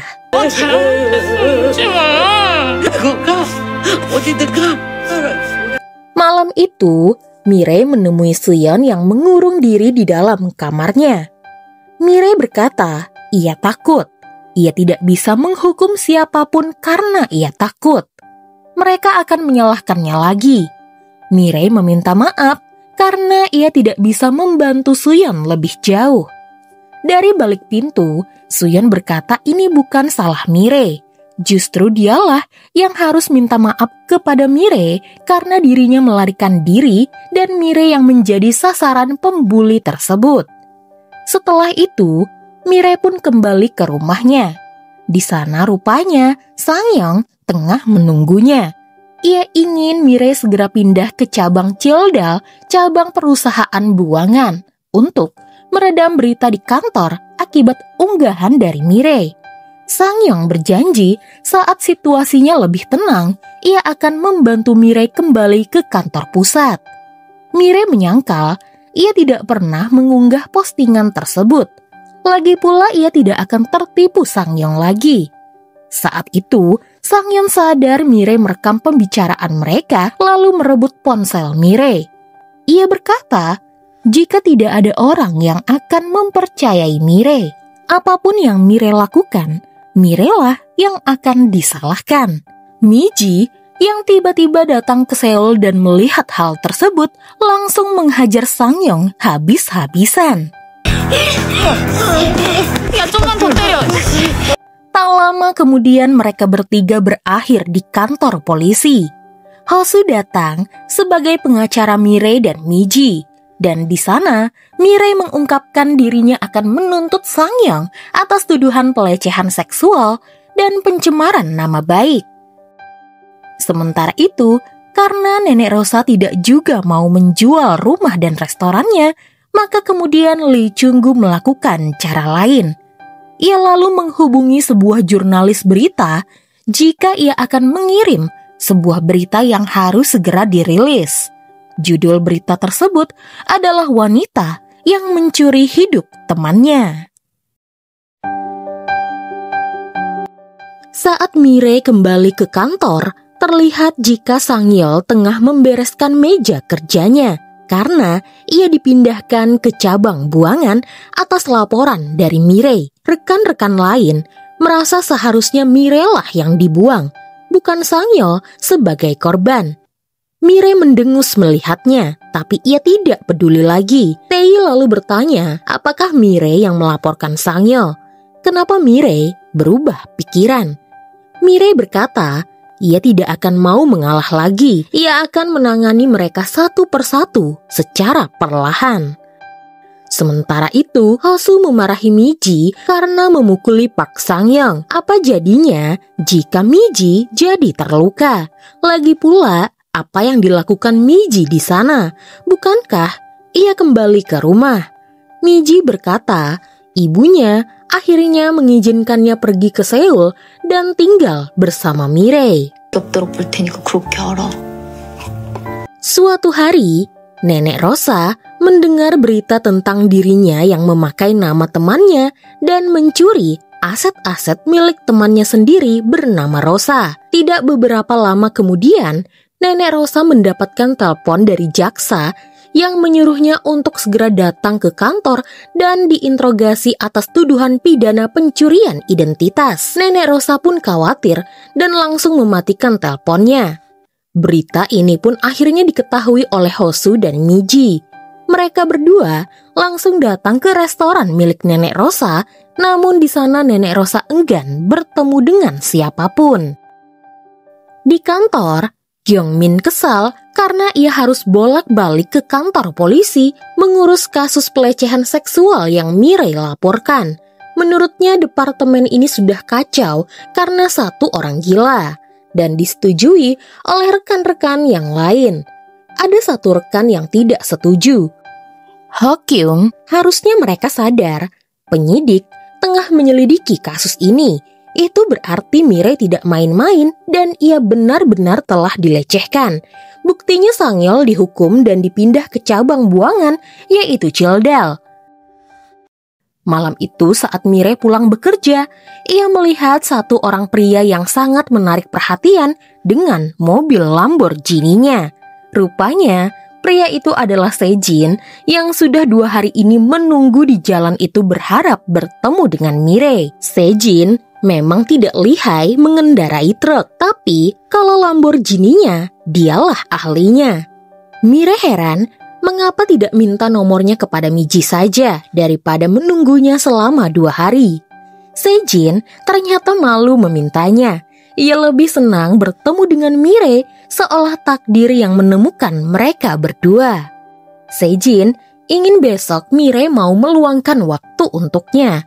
Rupanya Sejin ingin mengenalkan Mirei dengan semua partner bisnisnya di Seoul. Dari pemilik toko bunga, toko cake, es krim, restoran, bir, dan lain-lain. Terlihat semua partner bisnis Sejin sangat berhasil menjalani bisnis mereka. Sejin berkata, sebelum sampai ke tahap mereka, Sejin sering sekali menemani mereka menangis sambil minum-minum karena bisnis mereka gagal. Bahkan toko coklat pertama temannya bangkrut. Mereka semua memulai semuanya dari bawah. Jika mereka terpuruk, mereka percaya bisa bangkit lagi. Jadi, Sejin ingin Mirei belajar dari mereka dan membentuk pertemanan. Jika Mirei perlu sesuatu atau ingin membeli sesuatu, Mirei bisa memakai kartunya dan membeli apapun. Sejin akan membayarnya. 물 뒀으니까 제 이름 대고 마음껏 외상하세요. Miji dan Hosu akhirnya tahu siapa dalang di balik semua yang menimpa Nenek Rosa. Dia adalah Lee Chung-gu. Demi membeli restoran Nenek Rosa, dia sampai berbuat sejauh ini.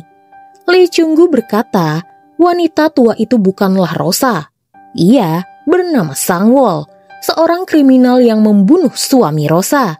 Saat Rosa meninggal, ia mencuri identitasnya dan juga aset-asetnya. Hosu benar-benar kecewa dengan Lee Chung-gu. Seharusnya Lee Chung-gu mencari tahu infonya terlebih dahulu, baru dia merilis sebuah berita. Seandainya dulu ia tahu sikap mentornya seperti ini, ia tidak akan pernah datang kemari. Sementara itu di rumah sakit, tempat putra Nenek Rosa dirawat, bagian kasir menolak pembayaran dari Nenek Rosa. Ia menyindir, apakah Nenek Rosa benar-benar Rosa yang seperti diberitakan? Nenek Rosa berkata, siapapun dirinya, bukankah itu tidak penting? Karena ia hanya ingin membayar tagihan di rumah sakit. Miji lalu datang dan membela Nenek Rosa. Kebijakan apa yang dipunya rumah sakit ini sehingga ketika orang mau bayar malah ditolak?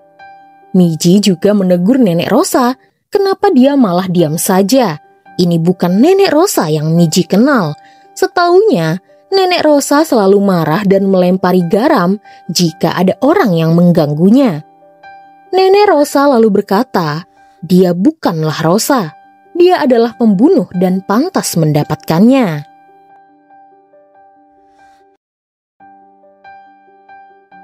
Sementara itu Mirei dan Sejin datang ke observatorium dan melihat bintang-bintang. Sejin lalu bertanya, kapan Mirei mau memberitahukan tentang perihal tawarannya. Mirei berkata, bukankah Sejin mau ke Amerika? Sejin menjelaskan, ia memang mendapatkan tawaran untuk pergi ke sana. Namun ia ingin mendengar pendapat dari Mirei terlebih dahulu. Menurut Sejin, pendapat partner bisnisnya sangatlah penting. Mirei tidak bisa memutuskan apapun karena saat ini ia sedang mengatasi masalahnya. Sejin lalu bertanya lagi, jika urusan Mirei sudah selesai, apakah Mirei mau pergi bersamanya ke Amerika? Di rumah Nenek Rosa, akhirnya Nenek Rosa mengakui jika memang nama aslinya adalah Sangwol, gadis biasa yang tidak bisa membaca. Ia bertemu dengan gadis cantik periang bernama Rosa. Rosa dan Sangwol selalu bersama.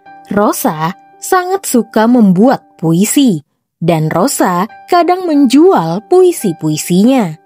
Rosa kemudian menikah dengan pria yang ia cintai. Sangwol memutuskan pergi dari hidup Rosa dan bekerja di restoran semur jeroan ayam lalu mempelajari resepnya. Suatu hari, ia datang ke Seoul dan tidak sengaja bertemu dengan Rosa yang sudah tidak terurus lagi. Ia memiliki seorang putra yang terlahir disabilitas. Sangwol juga melihat jika Rosa mempunyai lebam.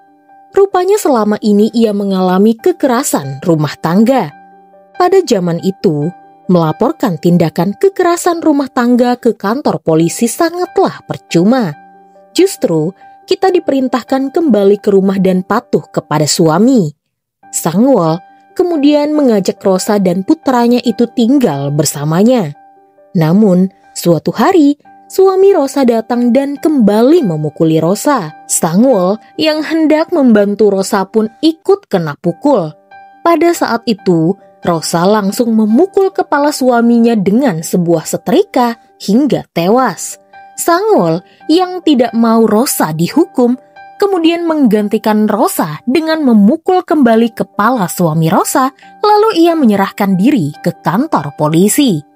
Tak lama kemudian, setelah Sangwol bebas, ia dan Rosa pun kembali hidup bersama. Namun, situasi mereka semakin berat. Sangwol tidak bisa mencari uang karena ia adalah mantan pembunuh. Sementara Rosa harus menjaga putranya. Jadi kemudian mereka pun bertukar nama. Sangwol menjadi Rosa untuk bekerja mencari uang. Beberapa tahun kemudian, hidup mereka akhirnya bisa lebih nyaman.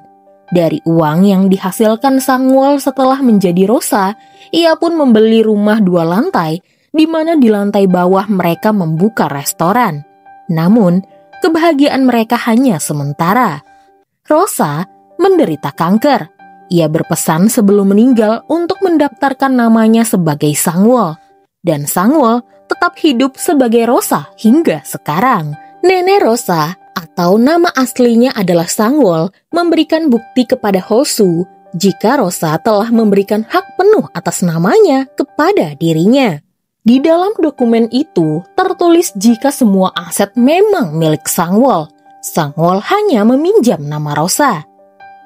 Sangwol juga menjual puisi-puisi milik Rosa yang asli.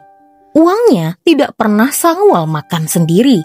Uang itu Sangwol donasikan kepada anak-anak yang membutuhkan beasiswa dan biaya putra Rosa di rumah sakit. Dokumen itu bahkan disahkan di mata hukum, sehingga Hosu mempunyai bukti kuat untuk menggagalkan rencana Lee Chung-gu.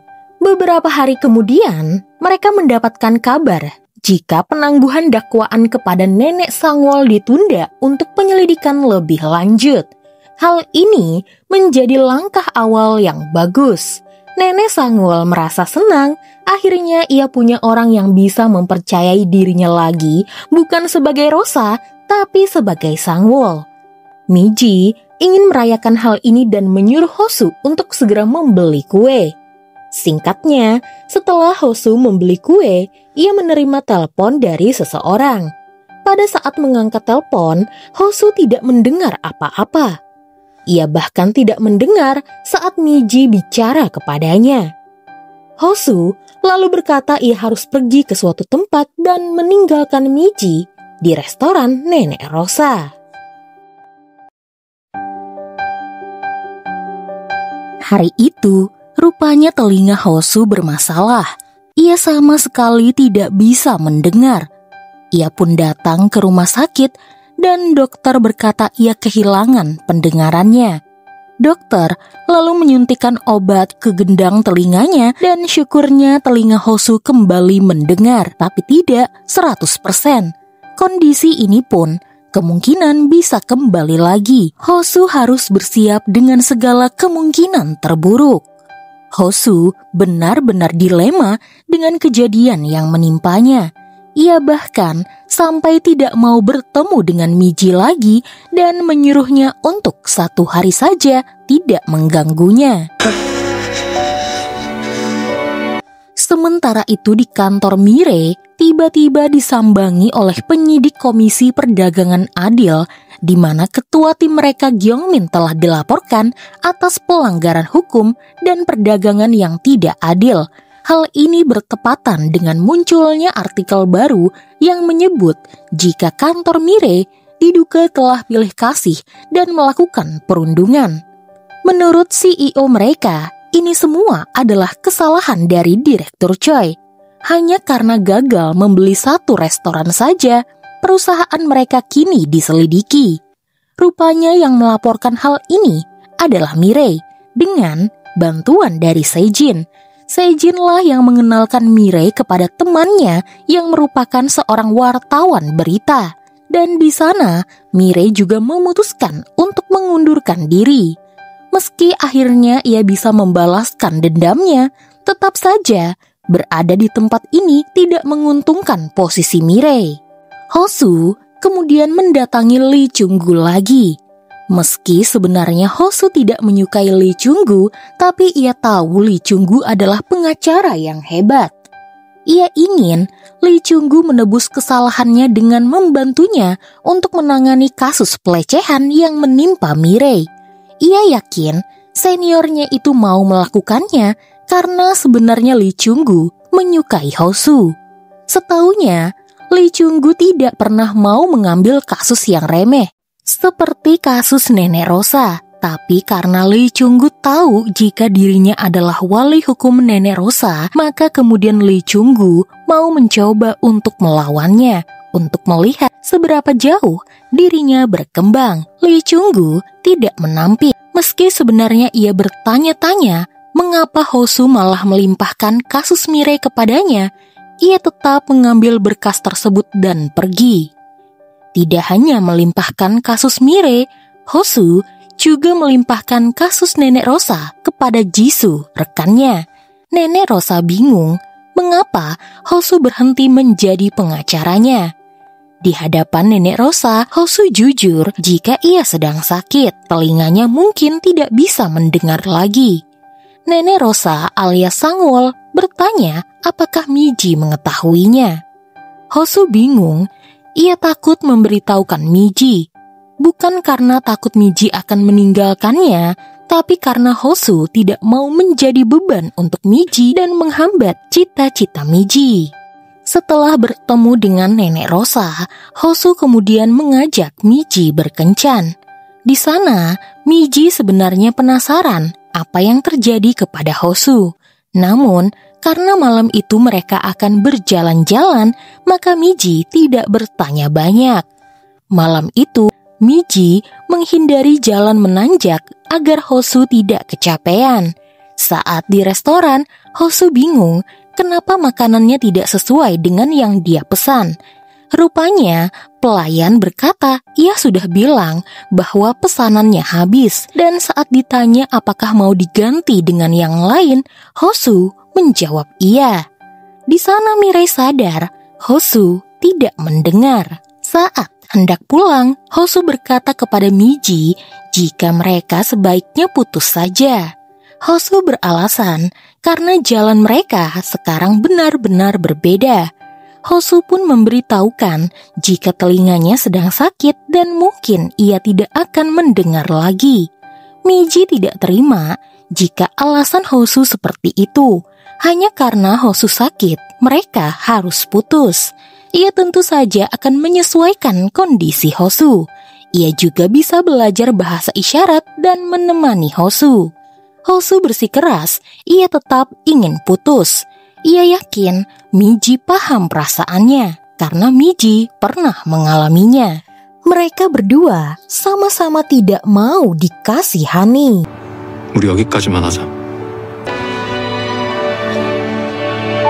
Miji lalu pulang ke rumah Mirei dan di sana ia menangis. Seharusnya dia menghentikan Hosu, tapi entah mengapa ia tidak bisa melakukannya karena Miji paham kondisi Hosu. Pagi harinya, Miji sudah lebih baik. Ia sempat memotongkan buah untuk Mirei. Mirei berkata, hari ini adalah hari terakhirnya bekerja. Apartemen ini adalah milik perusahaan. Setelah itu, ia akan kembali ke kampung halaman mereka. Apakah Miji mau ikut dengannya atau ia tetap berada di Seoul? Miji bingung apa yang harus ia lakukan dan akan segera memikirkannya. Sementara itu Hosu memilih untuk mengurung diri di rumahnya. Serasa dunianya sudah hancur dan sekarang ia tidak bisa melakukan apapun. Hubungannya dengan Miji sudah tidak bisa dilanjutkan. Cincin yang sudah ia siapkan untuk Miji rasanya juga sudah tidak berguna lagi. Singkatnya, hari itu Mirei merapikan meja kerjanya dan keluar dari kantornya tanpa menoleh ke karyawan yang ada di sana. Mereka tidak meminta maaf, tapi malah bersyukur karena menurut mereka si pembuat masalah telah pergi. Saat di lift, Mirei bertemu dengan Direktur Choi. Direktur Choi kesal dan mengancam Mirei. Ia akan memastikan Mirei tidak akan bisa bekerja dimanapun lagi. Mirei tersenyum lalu keluar dari lift sembari berkata, sukses dalam penyelidikan. Di sana, Ho Kyung mengejar Mirei. Ia meminta maaf karena selama ini hanya diam saja dan tidak melakukan apapun. Mirei menjadi inspirasinya dan ia akan mengungkapkan semua yang terjadi di kantor kepada tim penyidik. Sementara itu Bun Hong menerima telepon dari dokter THT Hosu, di mana Hosu melewatkan rawat jalannya dan tidak bisa dihubungi. Dari sana, Bun Hong akhirnya tahu apa yang menimpa Hosu. Ia mencoba menghubungi Hosu, namun ponselnya tidak aktif. Bun Hong kemudian pergi ke Seoul dan mendobrak masuk ke dalam apartemen Hosu. Bun Hong khawatir dan sudah tahu segalanya yang menimpa putranya. Ia bertanya, kenapa putranya itu diam saja? Seharusnya Hosu memberitahukannya. Hosu malah berkata, apa hubungan di antara mereka berdua? Menurut Hosu, ibunya sudah cukup membesarkannya dan sekarang dirinya telah dewasa. Ia yakin selama ini ibunya hanya menganggap dirinya beban. Bun Hong benar-benar kecewa dengan Hosu. Ia menyebut Hosu adalah anak yang durhaka. Teganya, Hosu berkata jika mereka tidak memiliki hubungan apapun setelah apa yang ia lakukan. Menurut Bun Hong, Hosu adalah penyelamat hidupnya setelah ia kehilangan suami yang merupakan ayah Hosu. Bun Hong berkata, jika cinta bukan tentang menang atau kalah, tapi terus berada di tim yang sama. Kata-kata itu pernah ayah Hosu lontarkan sebelum ayahnya mati. Hosu adalah alasan Bun Hong tetap hidup. Apa namanya jika mereka berdua bukan keluarga? Hosu pun menangis dan langsung memeluk ibunya. Singkatnya, Mirei kembali ke kampung halaman. Ia bertemu dengan ibunya di rumah sakit neneknya untuk memberitahukan jika kini ia telah berhenti bekerja. Di Seoul, ia kesulitan, makanya ia bertukar peran dengan Miji. Ok Hui paham dengan kondisi putrinya. Ia ingin putri-putrinya melakukan apapun yang mereka inginkan. Setelah itu, Mirei menemui Sejin. Tentu saja Sejin tidak bisa menyembunyikan rasa gembiranya karena akhirnya ia bisa melihat Mirei lagi. Sejin tentu penasaran apakah Mirei mau pergi ke Amerika bersamanya. Mirei berkata tawaran Sejin bagaikan mimpi. Namun Mirei harus menolaknya karena rasanya ia masih belum siap dan tidak percaya diri. Mirei lebih tertarik menjadi penerus kebun stroberi milik Sejin. Sejin sebenarnya ingin sekali Mirei ikut dengannya. Tapi karena ini keinginan Mirei, ia tentu juga senang jika Mirei mau mengurus kebun stroberinya. 갑시다. 인수인계하게. Saat membantu Nenek Rosa, Miji kembali teringat dengan Hosu. Ia bingung apa yang harus dilakukan karena ia paham kondisi Hosu. Nenek Rosa berkata, lakukan apa yang biasa Miji lakukan.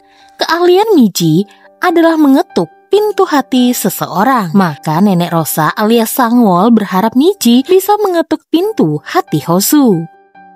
Malam itu Miji memutuskan untuk pergi ke rumah Hosu. Tapi saat itu tiba-tiba Hosu sudah berada di depan rumahnya dan langsung memeluk Miji sembari meminta maaf. Ia ingin Miji terus berada di sisinya dan tetap bersamanya.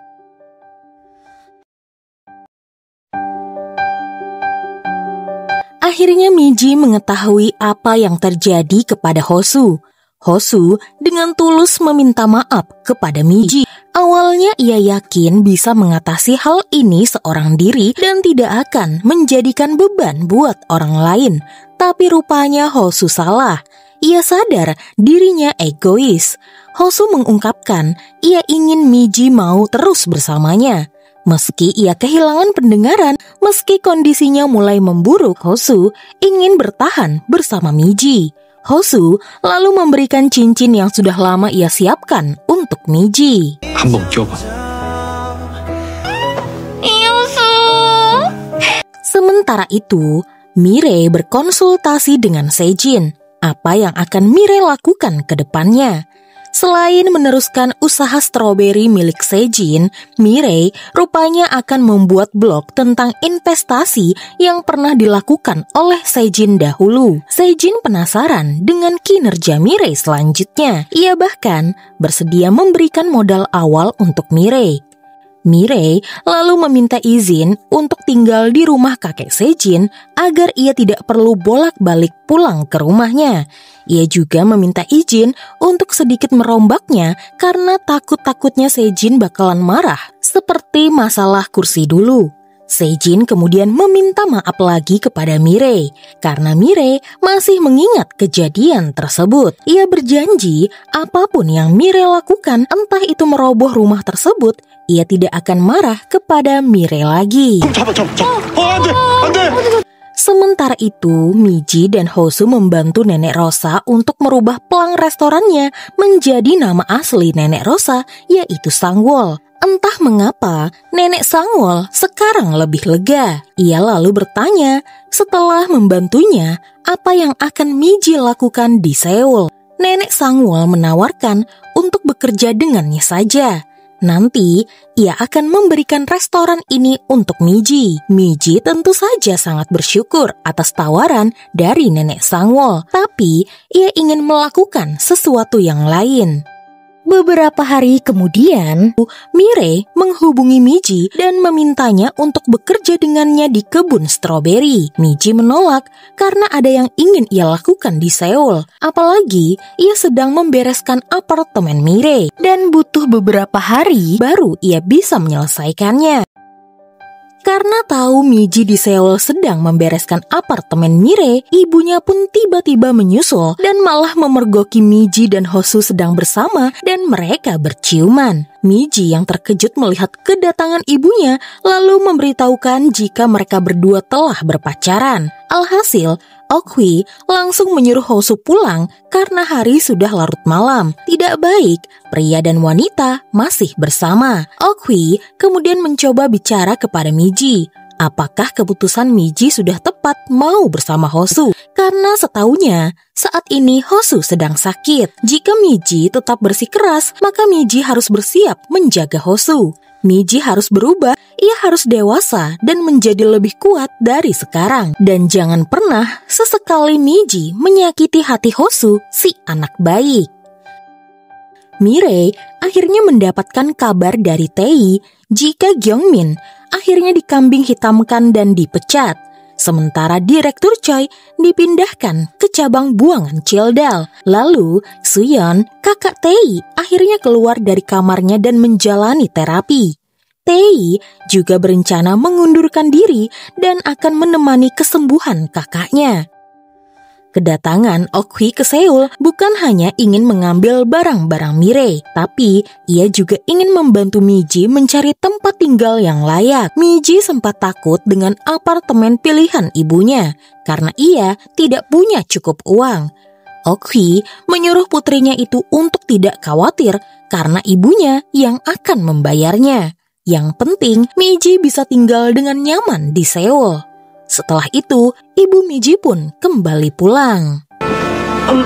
고마워. 뭐야, 징그럽게.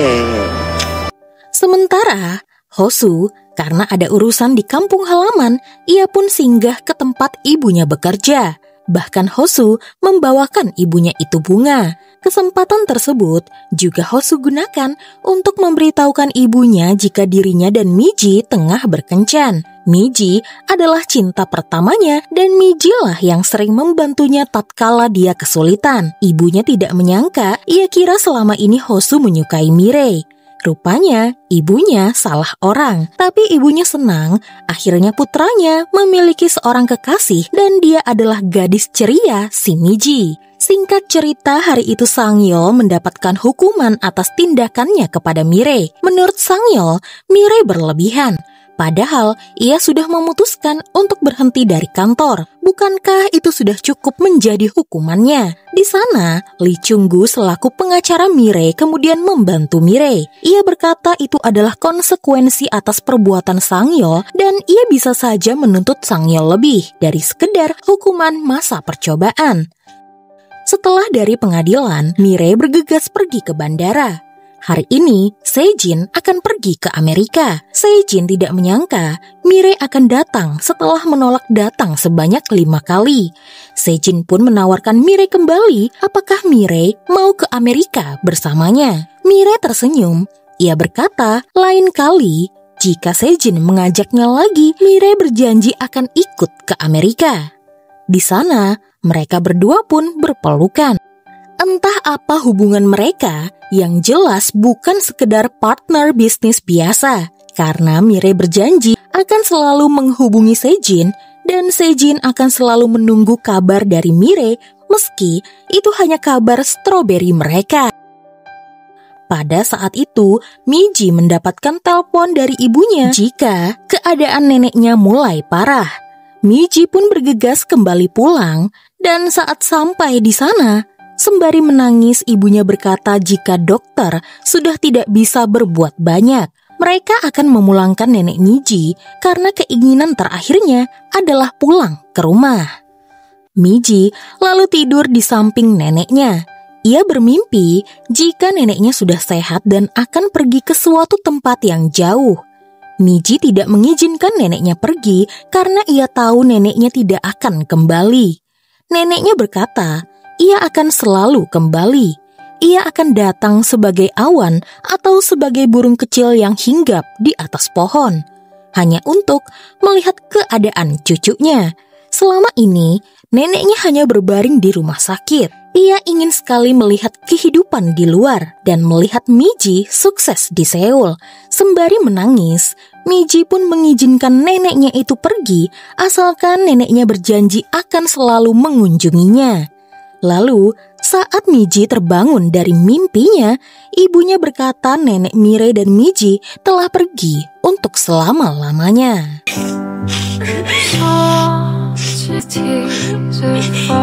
Singkatnya, waktu telah berlalu. Miji tengah mempersiapkan diri untuk masuk ke universitas karena tidak ada kata terlambat. Sementara Hosu mulai mempelajari bahasa isyarat dan Mirei mulai berkebun stroberi. Lalu, ia melaporkan hasilnya kepada Sejin yang kini semakin sukses di Amerika. Ujian masuk universitas begitu sulit. Miji berulang kali gagal. Sama dengan Mirei, bertanam stroberi tentu tidak mudah. Terkadang ia masih gagal dan hasil stroberinya jadi masam. Tapi mereka berdua terus berusaha. Sampai akhirnya Miji diterima di universitas impiannya dan masuk jurusan psikologi. Sementara Mirei sukses panen stroberi keduanya. Bahkan, ia bekerja sama dengan distributor yang dipimpin oleh Ji-yoon. Sementara Hosu, ia bergabung di firma hukum lain dan ia sudah pandai menggunakan bahasa isyarat dan bisa membantu kliennya yang tuli. Kadang, ia bertemu dengan Lee Chung-gu. Hosu tetap menghormatinya sebagai seniornya. Dan meski mereka tidak satu firma hukum lagi, Lee Chung-gu tetap menganggap Hosu sebagai juniornya yang paling pintar. Hari itu, Hosu dan Miji datang ke pentas Nenek Sangwol yang akan membacakan puisi milik sahabatnya Rosa, di mana akhirnya Nenek Sangwol mau belajar membaca lagi. 연습 때보다 훨씬 잘하시던데요? 사진 찍어드릴게요. 거기 서보세요. 네. Lalu, ada Mirei yang mengunjungi kantor Suyeon, lalu memberikan hasil kebun stroberinya. Terungkap jika Suyeon sering datang ke kebun Mirei dan persahabatan mereka tetap terjalin. Saat pulang, Mirei menatap ke jalanan yang dipenuhi oleh orang-orang yang sibuk berangkat bekerja. Ia teringat kembali saat dulu ia juga pernah menjadi bagian dari orang-orang tersebut. Dan di tengah lamunannya, tiba-tiba Sejin ada di hadapannya. Ia baru saja kembali dari Amerika dan sudah tidak sabar ingin bertemu dengan Mirei.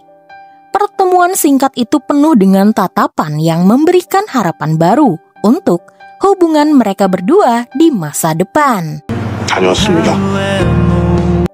Selama ini, rupanya Miji dan Hosu tinggal bersama tanpa diketahui oleh kedua orang tua mereka. Malam itu, tanpa sengaja Miji menemukan sebuah cincin yang mungkin adalah cincin lamaran untuknya. Ia lalu berkata kepada Hosu jika ia masih belum siap menikah karena ia ingin mandiri dulu. Lagi pula, pernikahan adalah babak baru dalam kehidupan dan Miji ingin menyiapkannya dengan matang. Beruntungnya, Hosu tidak keberatan. Ia akan selalu menunggu Miji kapanpun Miji siap, karena Hosu sangat mencintai Miji. Lalu saat itu, tiba-tiba Miji mendapatkan telepon dari ibunya dan menyuruh Miji untuk segera pulang ke rumah bersama Hosu.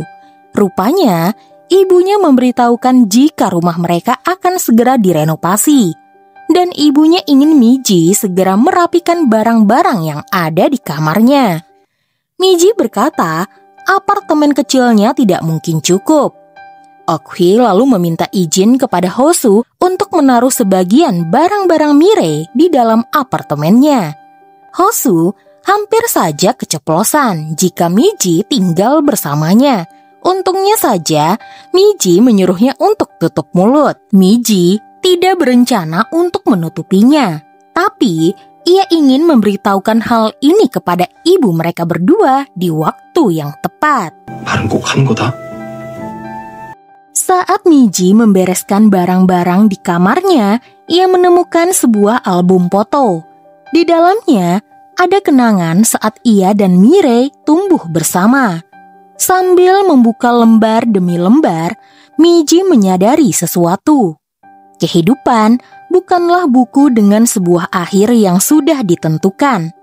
Kehidupan adalah buku catatan yang harus ia isi sendiri. Bahkan, jika ia menemukan halaman kosong, itu bukanlah akhir, melainkan sebuah awal.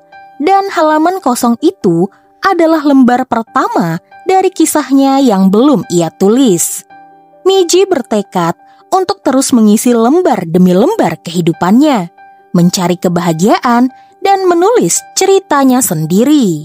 Saat Miji menutup album foto itu, dari jendela ia melihat seekor burung yang hinggap di pepohonan.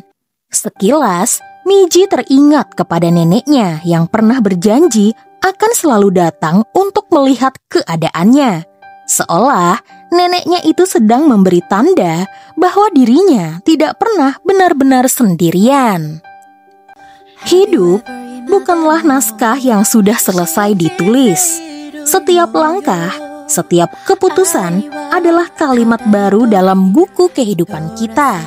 Dan meskipun ada halaman-halaman kosong yang terasa menakutkan, justru di sanalah kita menemukan keberanian untuk memulai kembali. Seperti Seul yang tidak pernah tidur, hati manusia pun terus berdetak, menulis kisahnya sendiri lembar demi lembar tanpa pernah berhenti.